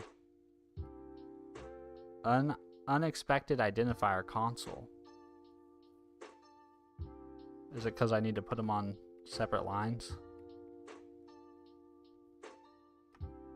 Ah, there you go. Then it won't work. What you put in the chat, the answer will be it breaks. Lewis to go. I was in your last stream, the one that said his dog died. I don't think I. Oh, I may have mentioned at one point that my mom's dog passed away, but that was a little while ago. But good memory. Good to see you back. Tim, opposite to programming, but I still tune in on break to chill. Well, we appreciate it. Yeah, Anton Ross knew exactly what was going to happen before I did. Chiton, goodbye, bro. I've enjoyed my time with the streams and learned some stuff. Oh, awesome, man. Well, thanks for stopping in. Are you saying goodbye forever, or are you just saying goodbye for today? Because that kind of seemed like you were saying goodbye forever. Tim, did your dog really die? My mom's dog passed away. All right, so I never received anything, which makes me think the subscription did not work. Why it did not work, I do not know.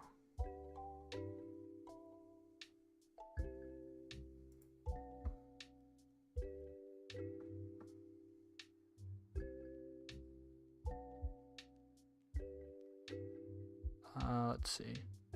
Where's the documentation? We got too many tabs open.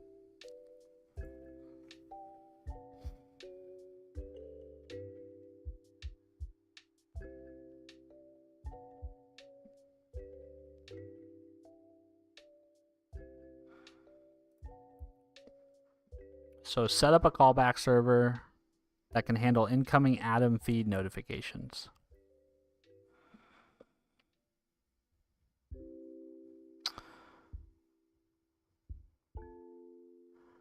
Yeah, so I was expecting it to send me this. I guess let's just see what this gives me if I paste this in.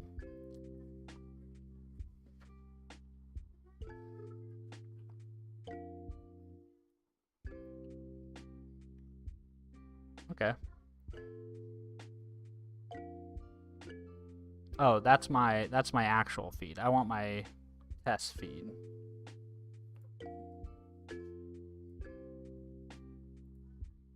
Copy.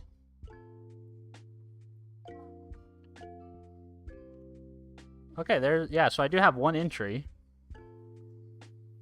So I should have received a notification, and I never did. So either...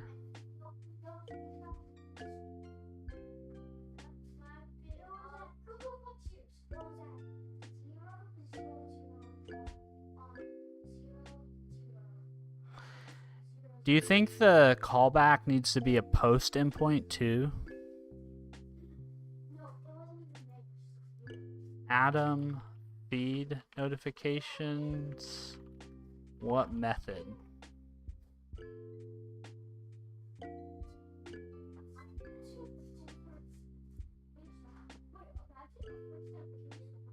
I'm wondering if it sends it as a post since it has a body.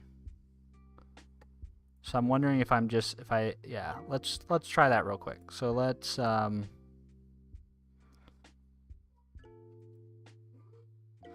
Let's stop this.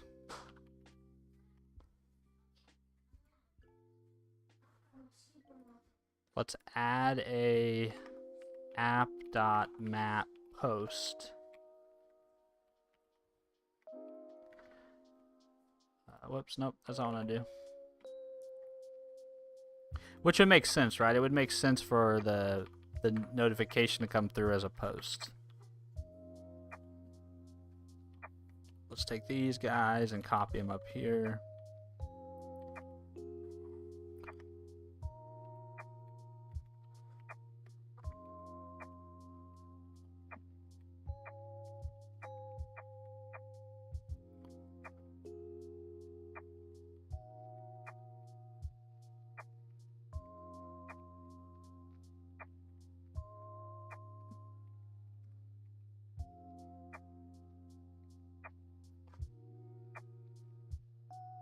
Tim, I hope it all.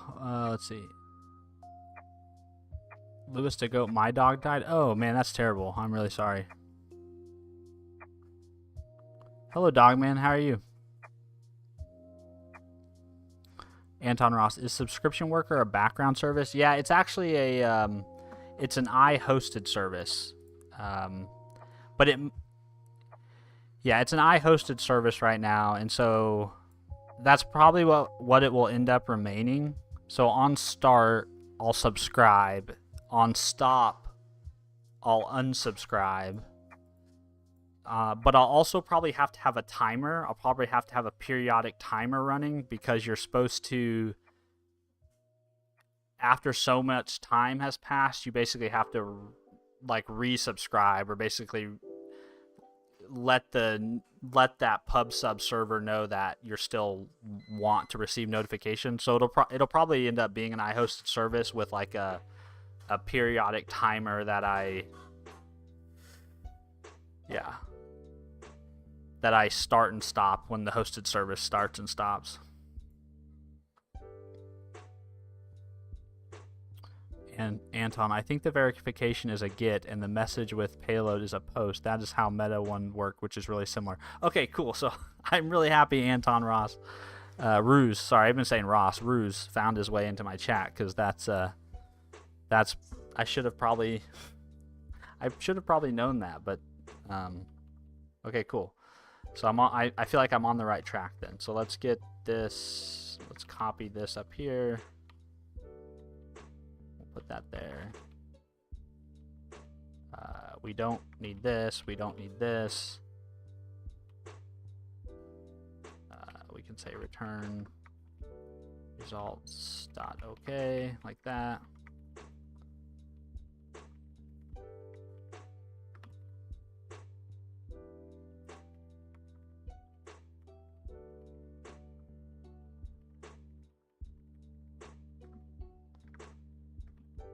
Why does it keep doing that? It's doing 4 indents. I don't know why it's doing 4 indents.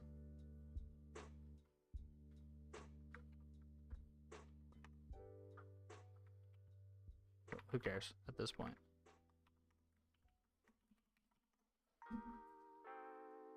Oh, it's super windy outside. Alright, so we've got our challenge. We don't need all this stuff here anymore. We can also make this synchronous. We don't need that guy. Don't need that guy.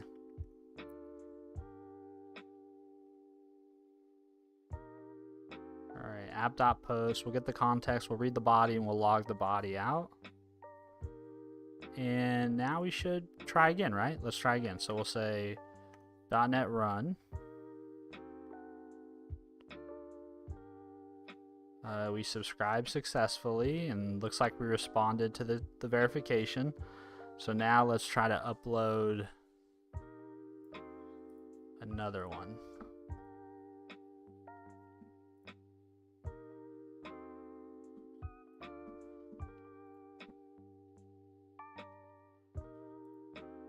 Yep.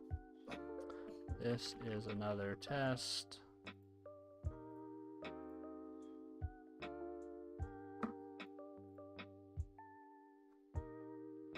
I'll make it public and publish.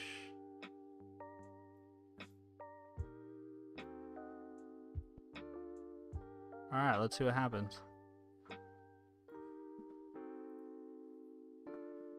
It'd be really nice if this worked, huh?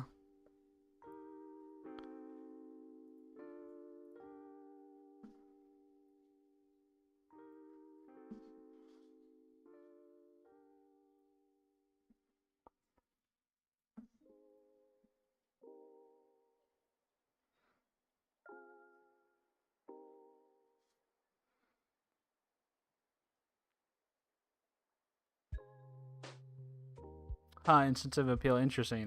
It just broke in my console app, or my console browser console. Dogman, I'm good. What about you? I'm good, man. Yeah, no complaints.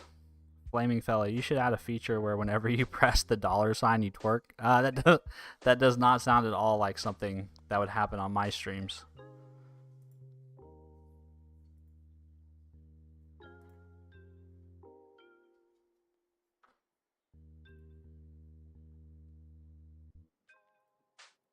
Well, I never got a notification again. So I've done something wrong. I wonder if my subscription is not... Yeah, there's another entry. So I wonder if my subscription just isn't actually being subscribed.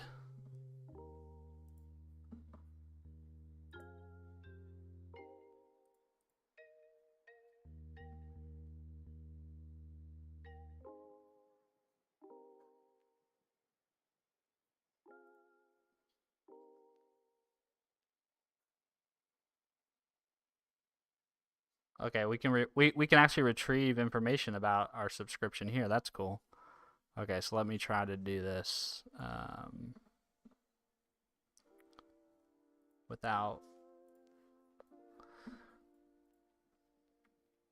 Well, yeah, without...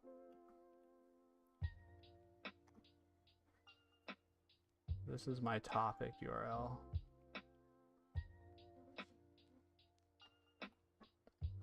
Arsh, hey, first time here. You mind telling me what you're working on? Yeah, so Arsh, I've been working on a Discord bot on stream, and I finally got that Discord bot out and deployed, and it's doing what I wrote it to do, which right now it just says a welcome message when someone joins my server. But I also wanted to use it to automatically post to my server whenever I go live. So what I'm trying to work out right now is I'm trying to figure out how I can use this YouTube data API to basically say, subscribe me to my channel's feed of videos, and then whenever a video goes up on my channel, send me a notification to my server that says, hey, this new video just went live on the channel. And then I'm going to figure out, is that video a stream or is it not a stream? And if it is a stream, then I'm going to post to the Discord server. So that's kind of what we're working on right now. But I've never used any of this functionality. I've never used the pub sub hub bub protocol that Google provides. So I'm just kind of figuring it out. I'm just kind of exploring it at the moment.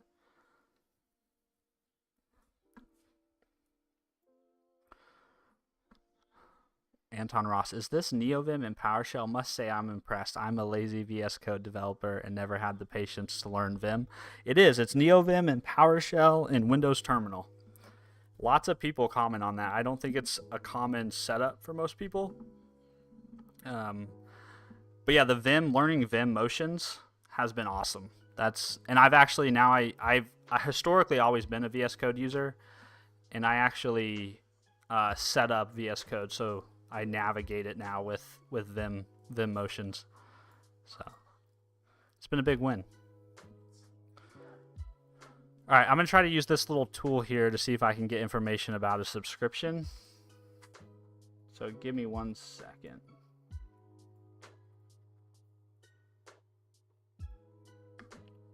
All right, so that's my topic URL. This is my callback.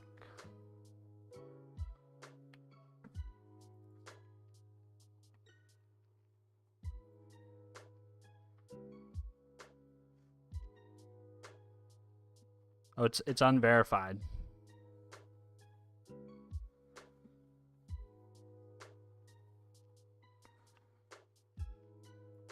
Interesting. Also, it doesn't look like my callback URL is set correctly.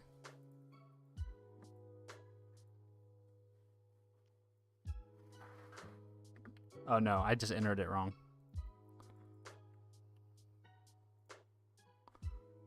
Yeah, it says it's unverified.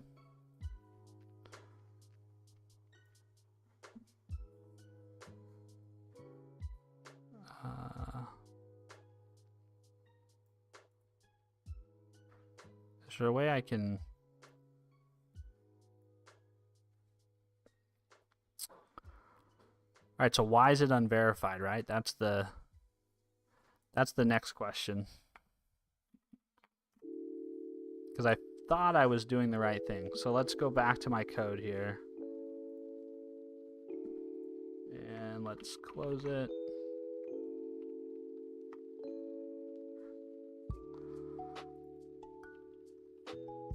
I feel like that's whenever you have, I've said this before, but whenever you have a problem, you should always assume that you're the problem. And you should work to disprove that. And in this case, something about what I'm doing is causing the problem. So I thought this would be confirming my subscription, is what I thought. So this says the subscriber must confirm that the hub.topic corresponds to a pending subscription or unsubscription. If so, the subscriber, which is me, must respond with an HTTP success code with a response body that's equal to the hub.challenge parameter.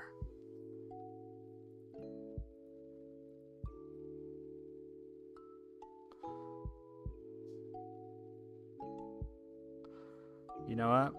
What do you think?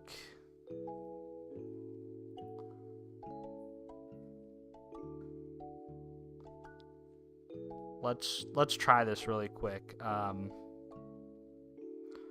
We'll just try testing this endpoint. So we're at localhost 5252, I think is where we're. Okay. So if we do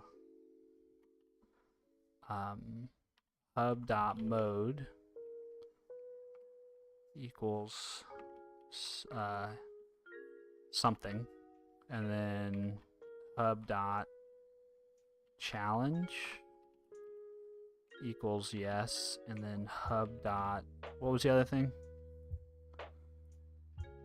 Hub.topic.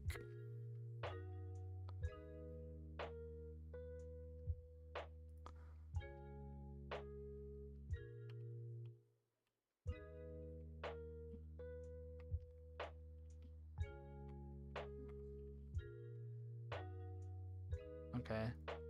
What's the content type of that response? Should just be text, I think.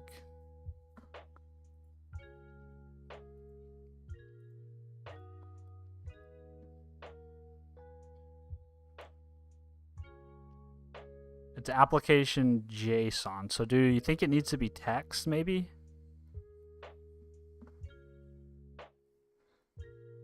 So how do I just respond with text? Does anyone know?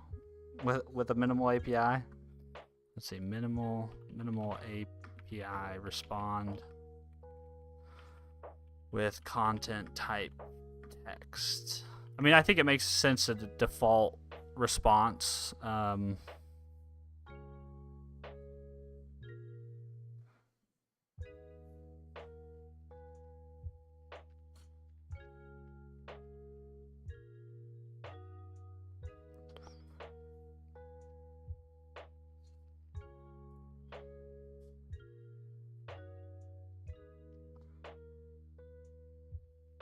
Oh, you can just return it. Okay, so I don't even need results. I can just return challenge.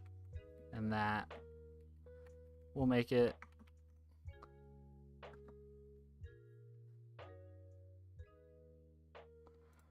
duh. Okay. Oh, I need to restart the app.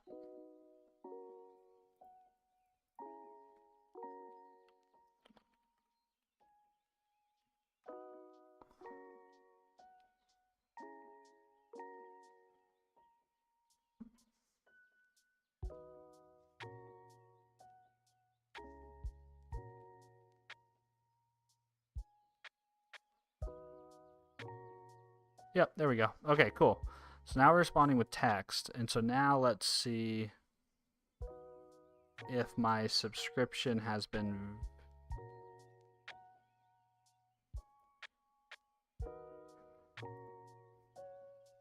verified. 502 bad gateway. What?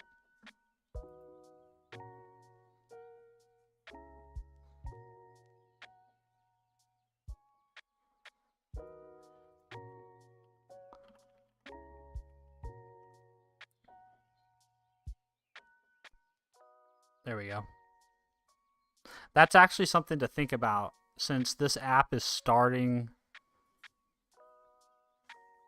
It's almost like I want to actually defer. I actually don't want to make the request until the app is already started, right? Because this could come in so much quicker than what I would expect. I might not be listening yet. So I might need to rethink this. The service worker doing it on startup, that may not work.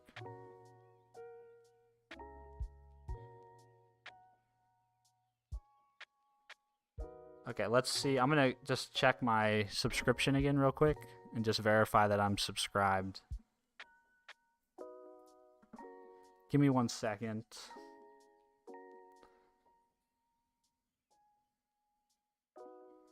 Oh, it's not letting you paste the code. That sucks, dude. Yeah, sorry.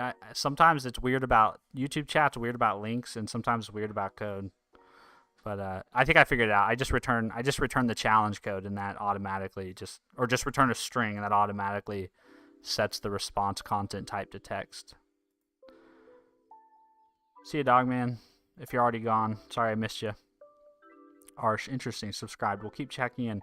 A challenge for you until then. Attach an LLM. Once your flow is working, let it summarize your videos for Discord members before they watch. Ah, that's a great idea. We were actually just talking about that earlier, Arsh, about hooking the bot up to an LLM so that people could actually talk to the Discord bot, right? So maybe using... I don't know if I'd want to hook it up to something I have to pay for, but I wonder if I could get like a small little model running alongside the bot on my VPS. The inference would probably be terrible. It'd probably be kind of slow, but it wouldn't cost me anything. It would be kind of interesting. But yeah, that's a good challenge, Arsh. I appreciate that. That'd be fun.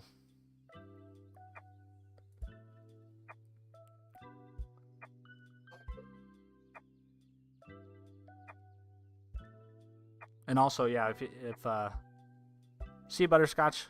Have fun studying, man.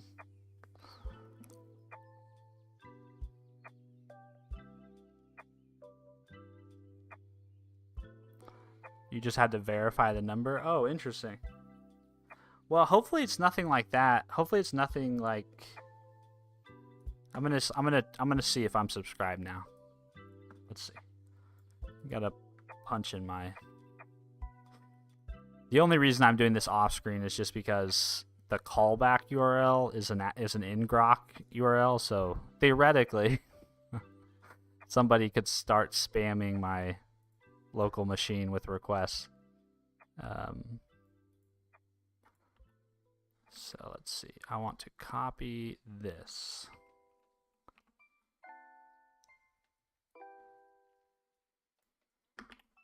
That is my topic. And this is my callback. I am verified now. Okay, cool. So now let's try to... very cool. So now let's try to actually post a video and see if my server gets a response. Where's my... Did I close out of my test channel? I think I did. No, there it is. All right, let's try to go over here and create a new video. Test video. This was way more involved than I thought it was going to be, honestly. I did not know there was all that, which makes sense though, right? Like it makes sense that when you request a subscription, you need to verify that they actually wanted to subscribe. That way people don't just start subscribing you to notifications for something you don't want to be subscribed to. But I guess I just didn't think about that when I sat down to explore this.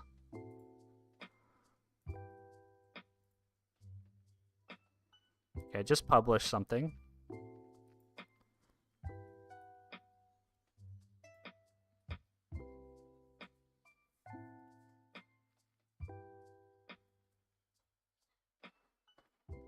I wonder if it has to finish processing first before it gets...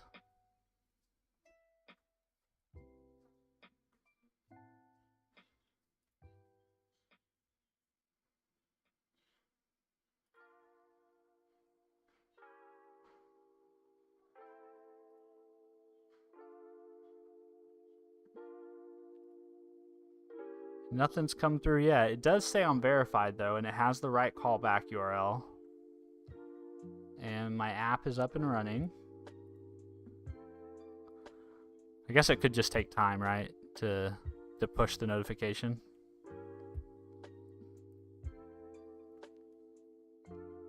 We do not want to spam you with requests. Yeah.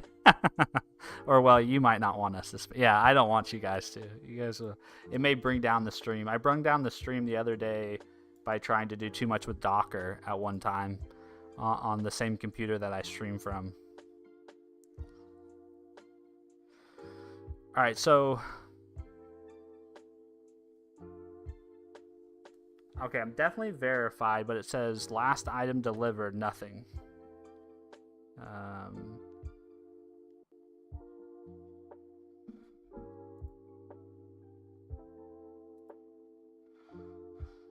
Okay, so this is interesting.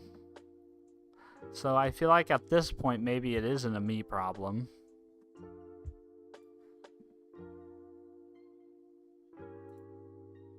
But I guess it still could be a me problem, right?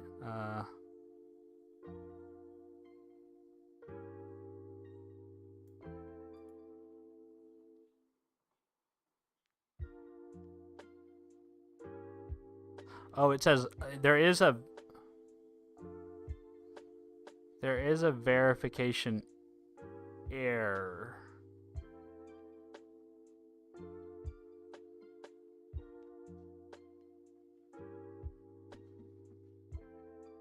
But that's after... Okay, no, that's old. Okay, never mind.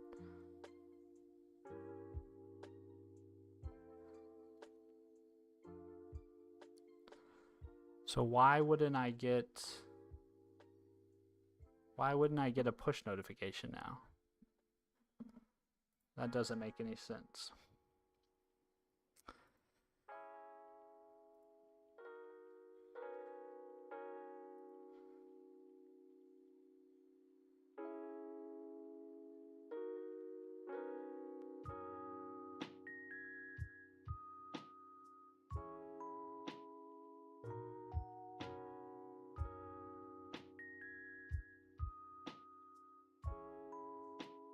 Oh, okay, so this is a content distribution request is an HTTP post request from the hub to the subscriber's callback URL with the payload of the notification. This request must have a content type corresponding to the type of the topic. The hub may reduce the payload to a diff between two consecutive versions if its format allows it.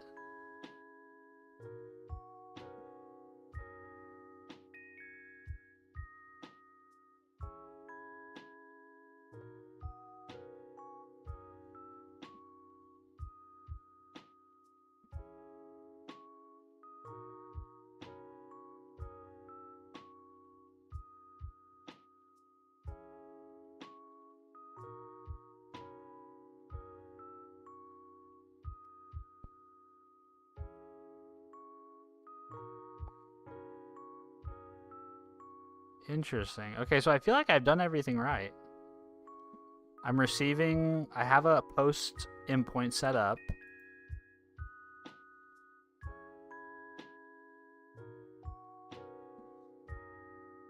And I have a verified subscription.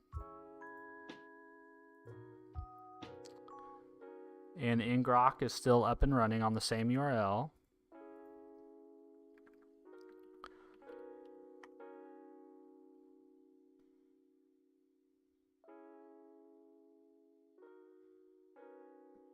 But I have not received a request for that endpoint.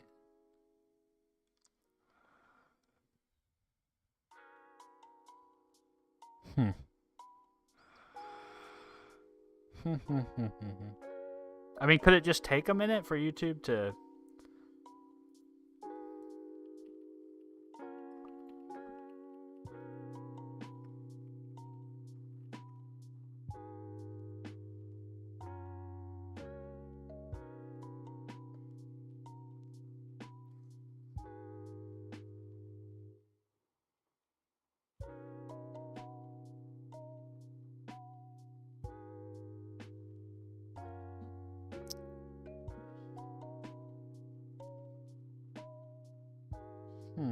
Well, I'm a little stumped.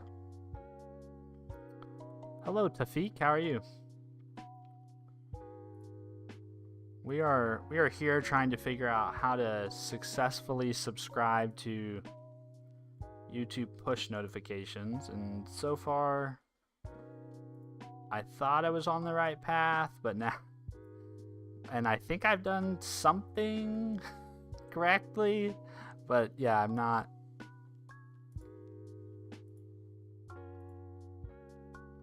sure.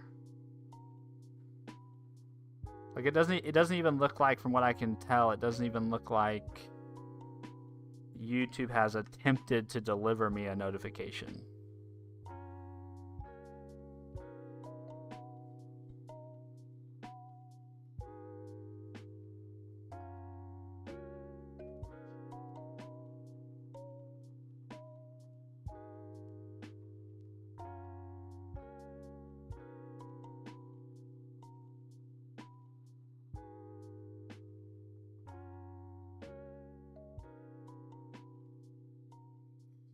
Is that C#? Yes, it is. This is C#. I'm working with like a very small little minimal API to run a webhook, so that there's an endpoint that that YouTube can publish back to.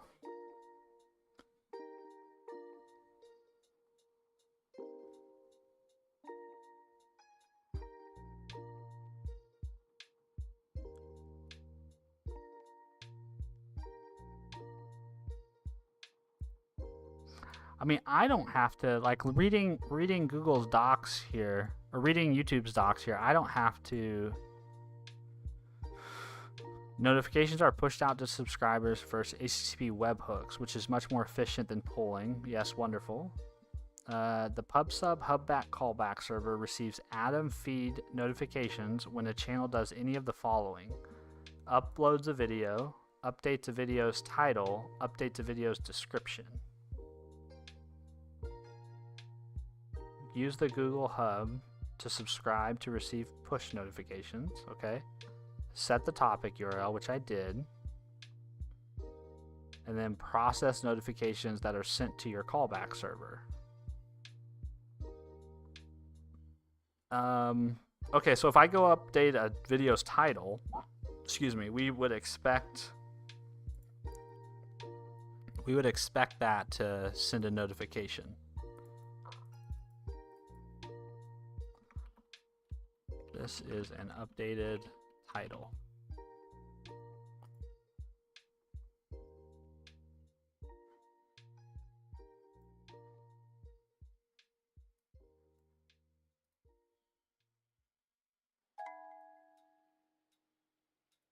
And it didn't send me a notification.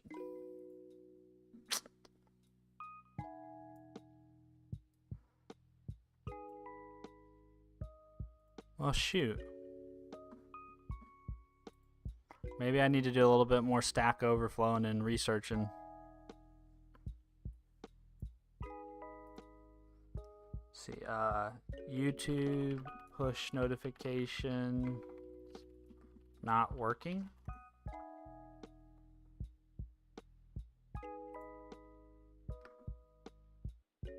Hub, sub, hub, bub. Whoever came up with that name. Hub, sub, hub, bub. To try to restart the server. I guess I could, but like when I look at the I don't think it's the server, because like if when I look at, they have this tool that you can look to see your subscription.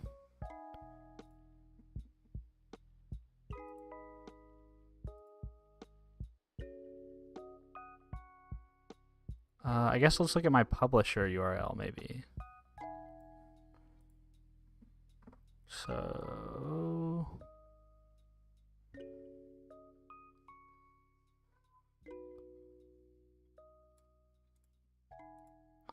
what is my topic? My topic URL is my channel. What's this?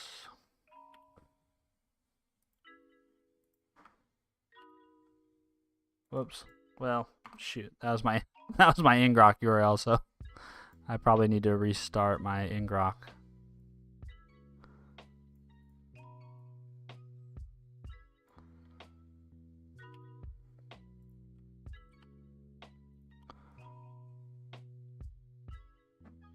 See, last successful.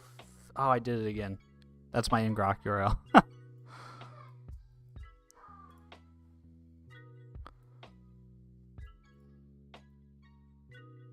I was trying to keep that hidden so that people wouldn't just start spamming me with requests. 0 fetch requests per second.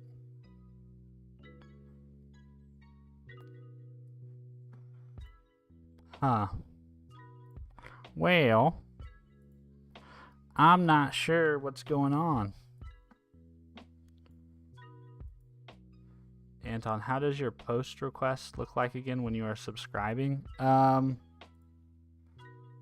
So this is what I have. This is what I have right now for my post. So I've got my callback URL, my topic URL. I set the hub to asynchronous verification. And then I set the subscribe mode to hub.mode. And then this is the endpoint I'm hitting, which I don't know if that's necessarily the right endpoint at the moment. I guess I should double check that. I'm getting successful responses though, so that's got to mean something.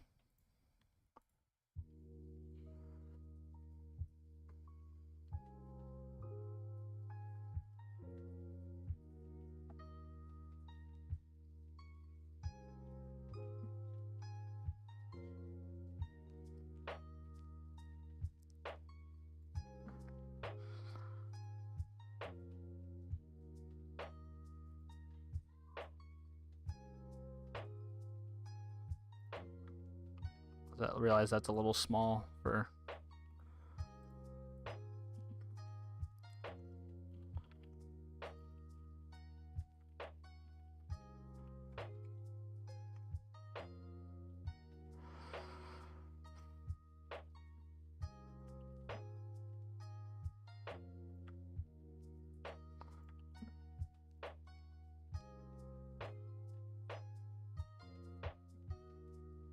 And see, I can see I'm successfully subscribed and I'm verified. But you can see like they haven't attempted to deliver anything. And there's not been any items delivered. And I double checked the channel ID. Well, actually, hold on. Is that channel ID right?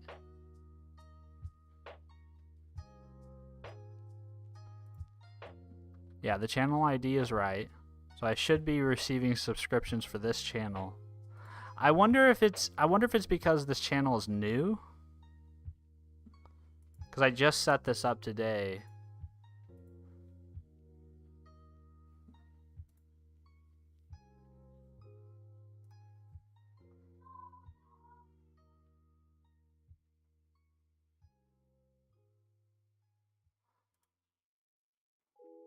Maybe I should try subscribing to an actual to my actual YouTube channel. Maybe that would be an interesting test. Does pub sub not expect application form URL encoded instead of multi-part? Oh, I guess that's a good question. That is a very good question. Although, I mean, it must work because you would think it would fail, right? If it didn't accept. But we can try that. I mean, why not, right? At this point.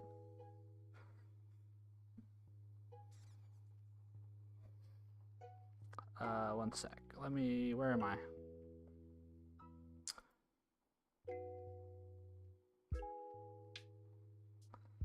Over here. So what does the RFC says?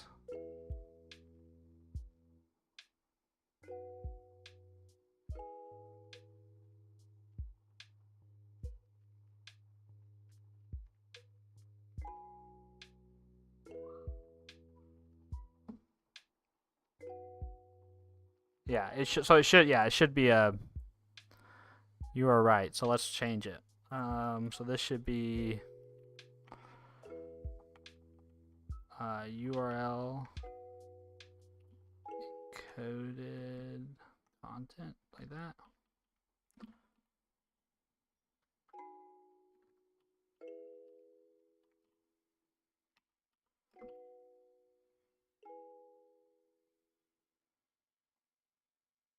Oh, and then we need to create a key value pair. Okay, var. Nope, that's not what I wanted. You're doing it wrong, Copilot.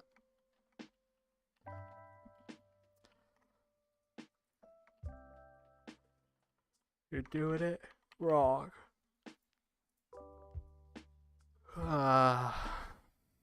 Okay, so we need to come up here and we need to say dictionary string.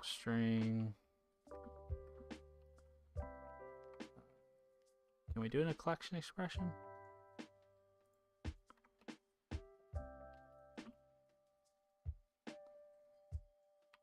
Oh, whoops.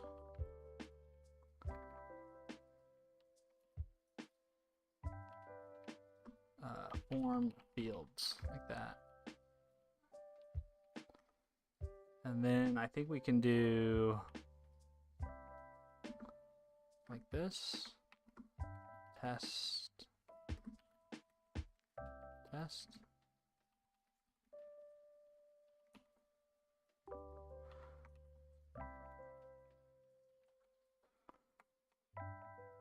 How do I dictionary collection expression C#?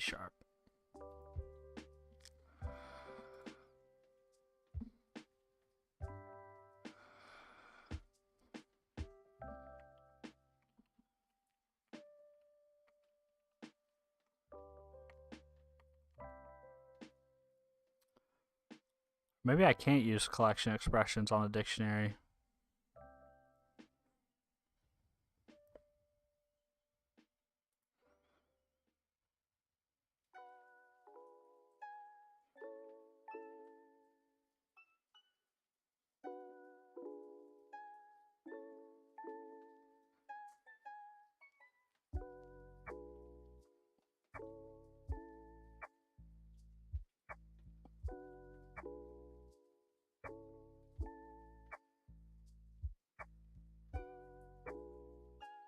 I guess you can't. Well, that's too bad.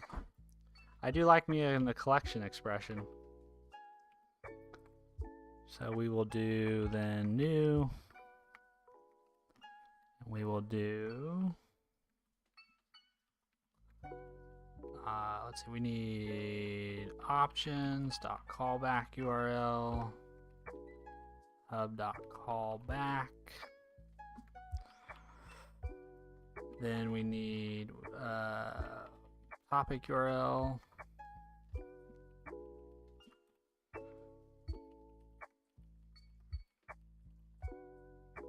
Oh, I guess this is actually probably inverted, isn't it? It's probably hub.callback and then options.callback.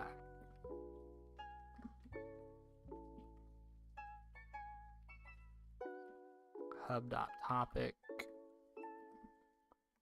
options.topic URL.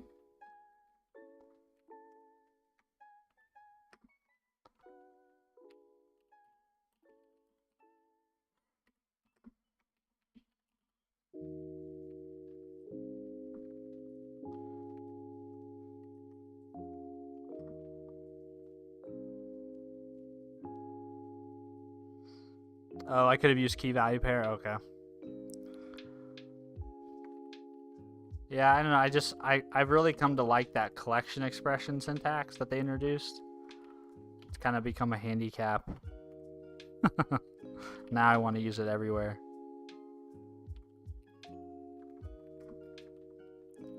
All right, let's remove these. Or no, we still want that. We just now want to do form fields.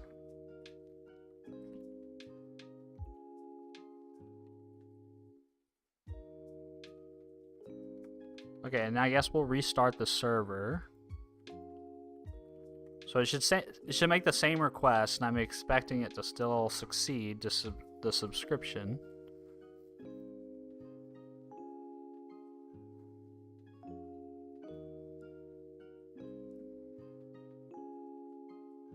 Yeah. Okay, that worked. Okay, cool. And let's see. Let's check my subscription. I'm still verified. And let's try to get a notification to be sent. If this one doesn't work, I might that might be the take a break, because I've been at this now for almost 3 hours, 2.5 hours. So this might be a sign from the gods to take a break.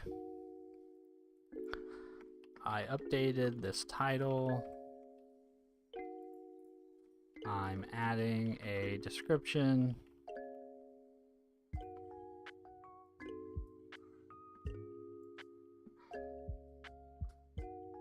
And nothing. Well, shoot, man. But I can see the feeds updated, right? I mean, I can see the... So I'm not sure why...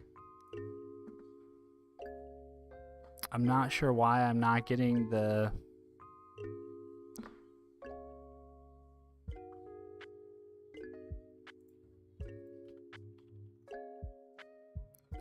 Very interesting. Yeah, I agree, Anton. The collection expressions are great. They are great. Well, I'm at a loss at this point. I don't know.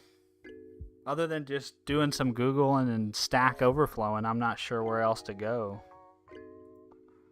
Or what else to look at.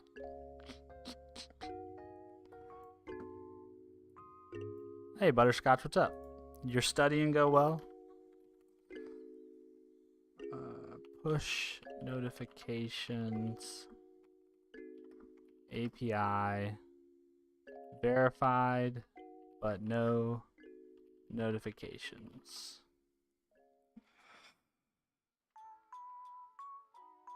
I guess I probably should have put YouTube in there, shouldn't I?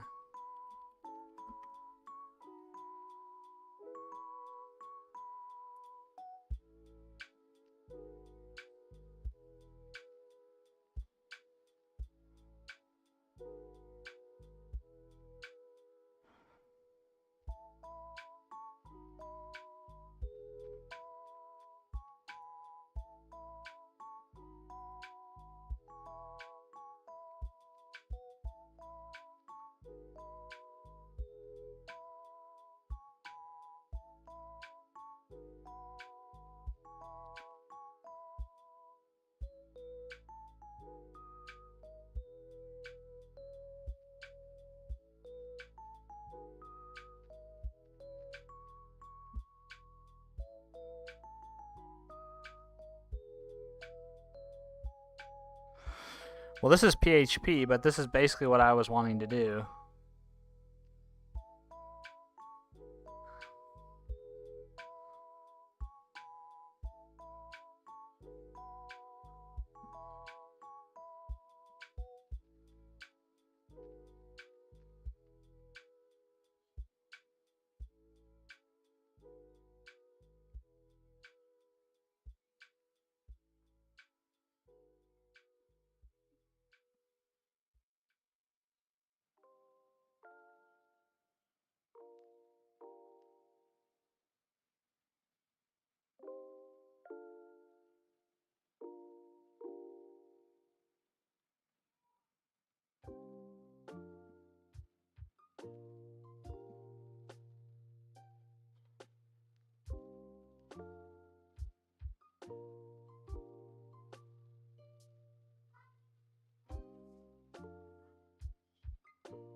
What? Hold on. What?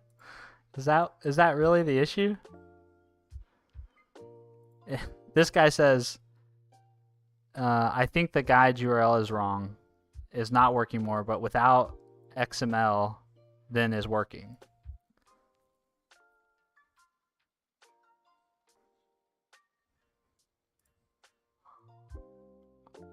Oh no, so they've updated it because it is feeds videos.xml.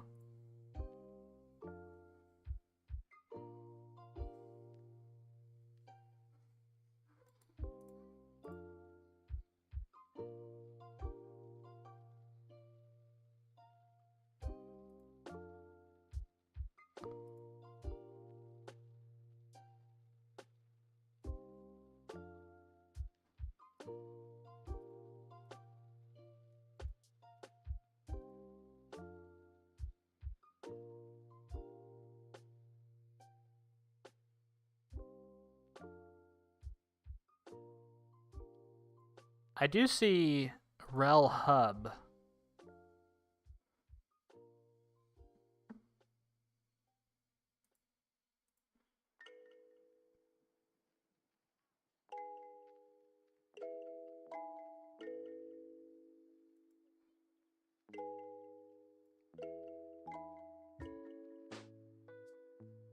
Okay, so let's, because I don't see hub in here. Hub.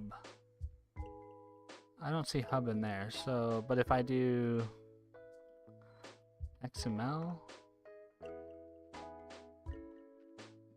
Okay, so do I need to, is this what I should be listening to?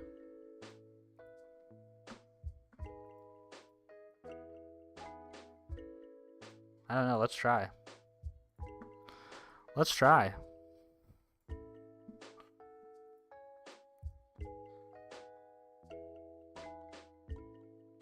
Renaming, updating, or making private public will not trigger a webhook. YouTube only sends for brand new uploads.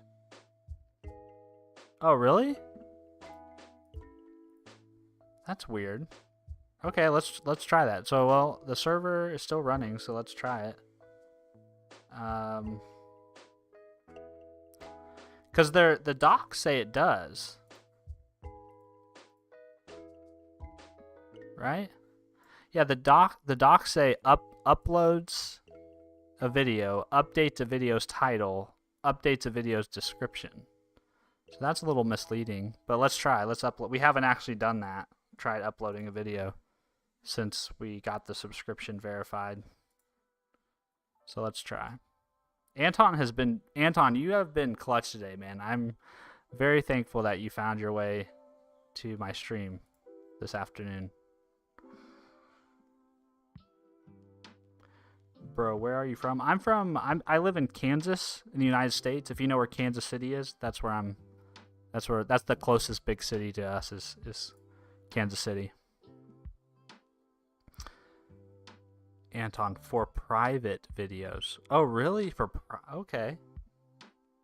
Dude, Anton's coming in clutch. Did I just miss that bit? Those. Did I not read the docs well enough?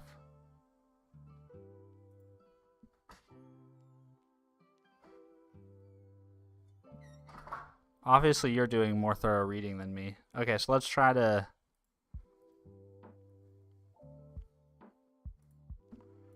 Select, test video, open.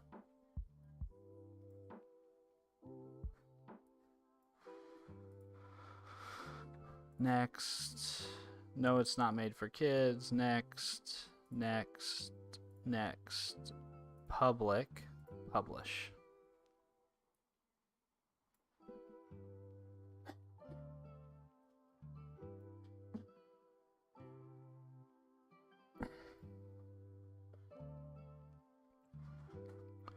Well, shoot.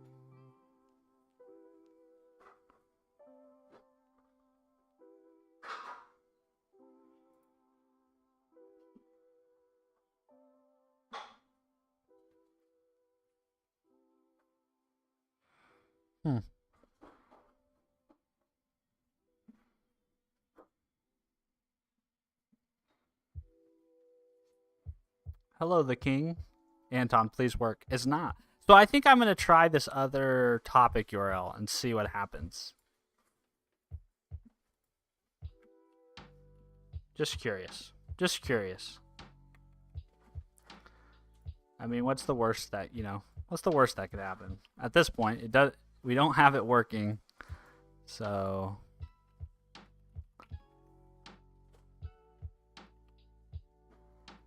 the worst that can happen is it still doesn't work.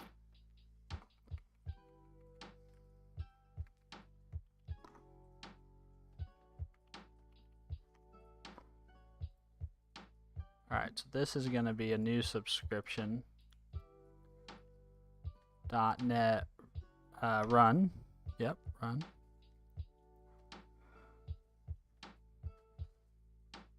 Subscribe successfully. Okay. Now let's go.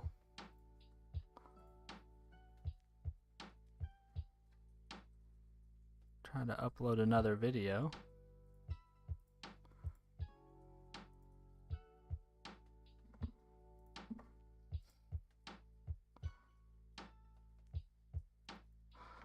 Please work.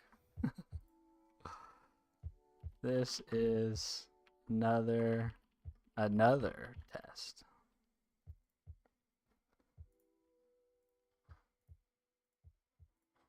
Oops, publish.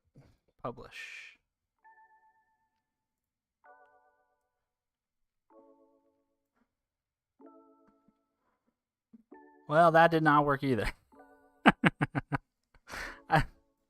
Yeah, I don't know, man. I have no idea. Danielle, hey, I'm glad I can make the stream. What are you up to? We've been trying to. Oh, it worked. It worked. Look. Let's go. It lives. It lives. That's awesome. Was the previous video private? No, all the ones I've uploaded have been public. So the thing that did it, the thing that did it was just using a different. So if you, I guess this is I guess something to know if you guys are ever wanting to use this functionality. The docs are just not right, or at least they're not working the way they say they're going to work. So in here, they say your topic URI should be feeds/videos. And all I did was I changed this URL to, instead of it being youtube.com/feeds/videos, I changed it to youtube.com/xml/feeds/videos.xml. That was the only thing I did different. Okay, so now we're getting it. So now we're actually getting these updates. So then now my plan is, at this point, is to, I think it's to parse this channel, or no, not channel ID, parse the video ID. And I think then I want to figure out if it's a video or if it's a stream, because what I care about right now is streams. So let's start a stream and see what that notification looks like. If it looks any different. Live. Let's go live here. Oh, I can't go live on that channel. Okay. Okay, so I need to test this on my own YouTube channel.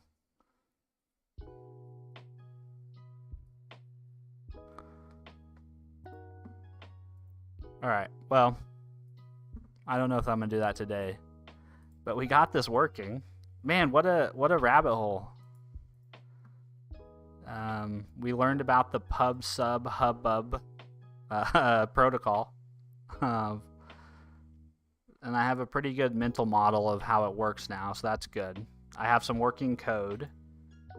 And now all I need to do is I need to get to a point where I need to parse this XML, which I'm sure there's libraries to do that. And really, I probably don't even need to parse the XML. I could probably just regex out the pieces of information I need, honestly.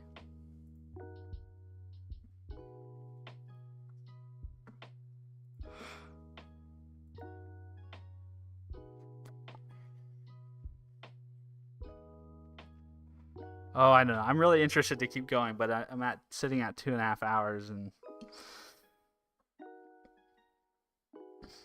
if it is not different, are you able to use the YouTube API to see if it is a stream or video? That's a good question. I haven't actually looked at that. I figured you could. Let's see. YouTube API.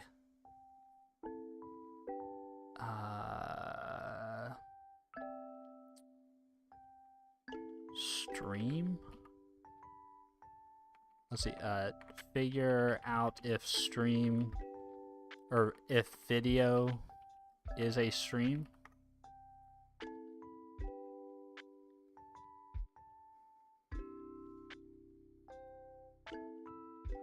Well, let's just look at their data API. Let's see. List, get rating.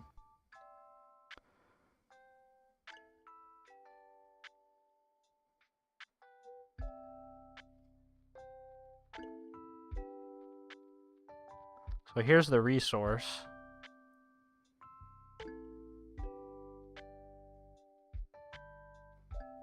So they do have like live broadcast content.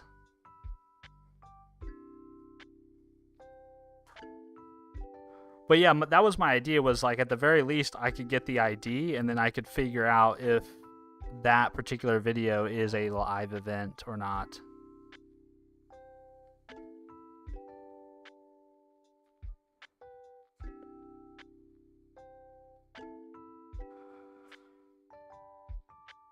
I bet Claude knows, huh? How much you want to bet Claude knows? Let's see. Is there a way using... That's going to become like a very common thing people say. I bet Claude knows. Let's ask Claude. Is there a way using... Instead of Google it, it'll be Ask Claude.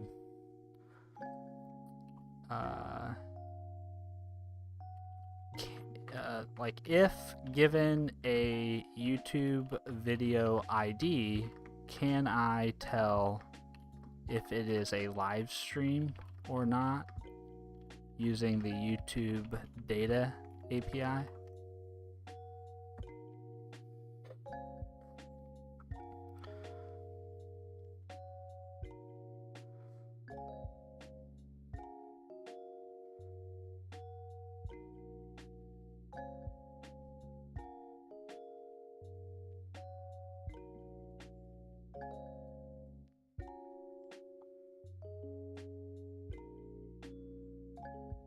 Okay, so let's see if Claude hallucinated this. We're looking for live streaming details is what we're looking for.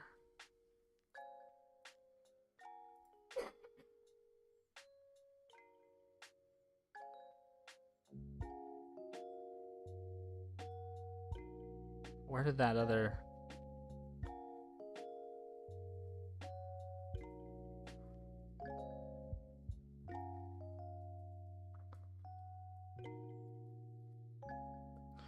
YouTube data API videos. Hello, Lithops. What's up, Stefan? How are you, man? Good to see you.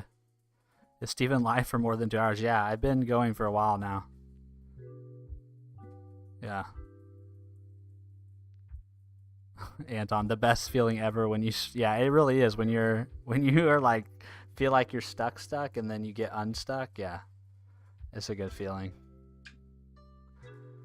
Okay, so it didn't hallucinate the live broadcast content. That's a real thing.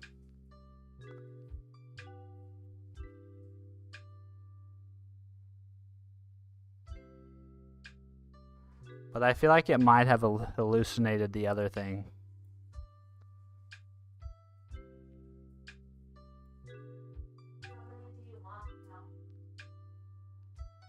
Oh no, live streaming details. Okay, so they're both real things. So if present, the video is or was a live stream. This indicates the live broadcast status. Okay, so I probably need to make some exploratory calls to just verify that Claude is actually right, that this is null if it wasn't a live stream. I'm guessing it, I mean, why would it be populated for regular videos, but...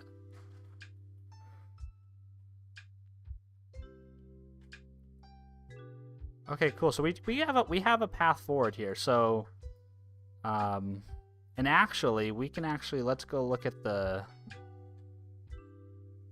We have a path forward. Let's go look at this stream for my actual YouTube channel. Let's see. Where's my actual YouTube channel at? God, I've got way too many windows open at the moment.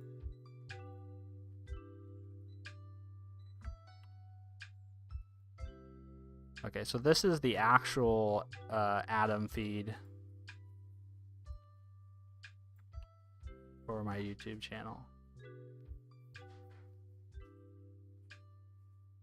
So it looks like the entry looks, I think, identical.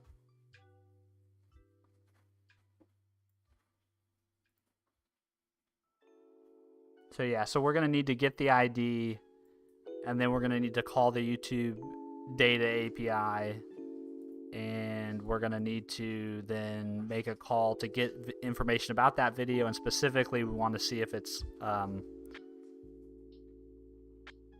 live stream. And if it is a live stream, then we'll post to Discord, and if it's not if it's not a stream, then we'll just ignore it.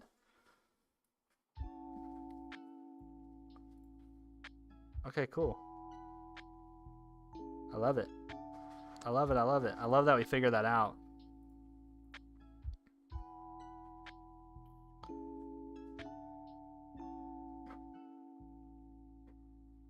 All right. Well,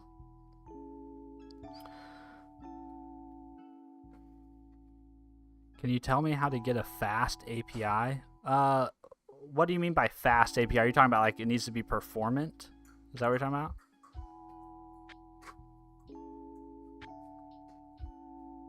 Why did Stefan just get... Why did Nightbot just swat Stefan? Stefan, I'm sorry. I have no idea why Nightbot just did that to you. I'm sorry.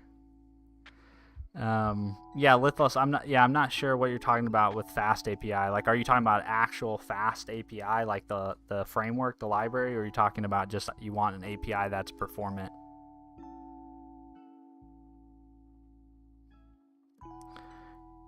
It is impressive that I've been live for this long. Bam Nightbot. Yeah. I mean, we could ban Nightbot, but he comes in handy. All right, well, I think that was enough of a struggle for one stream.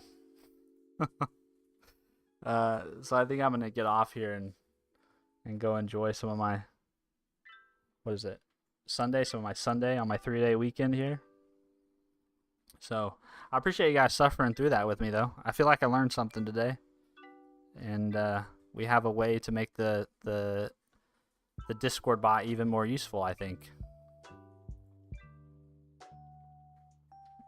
I think I'm also going to try to hook the Discord bot up to an LLM so that people can talk to it. That will be a fun thing.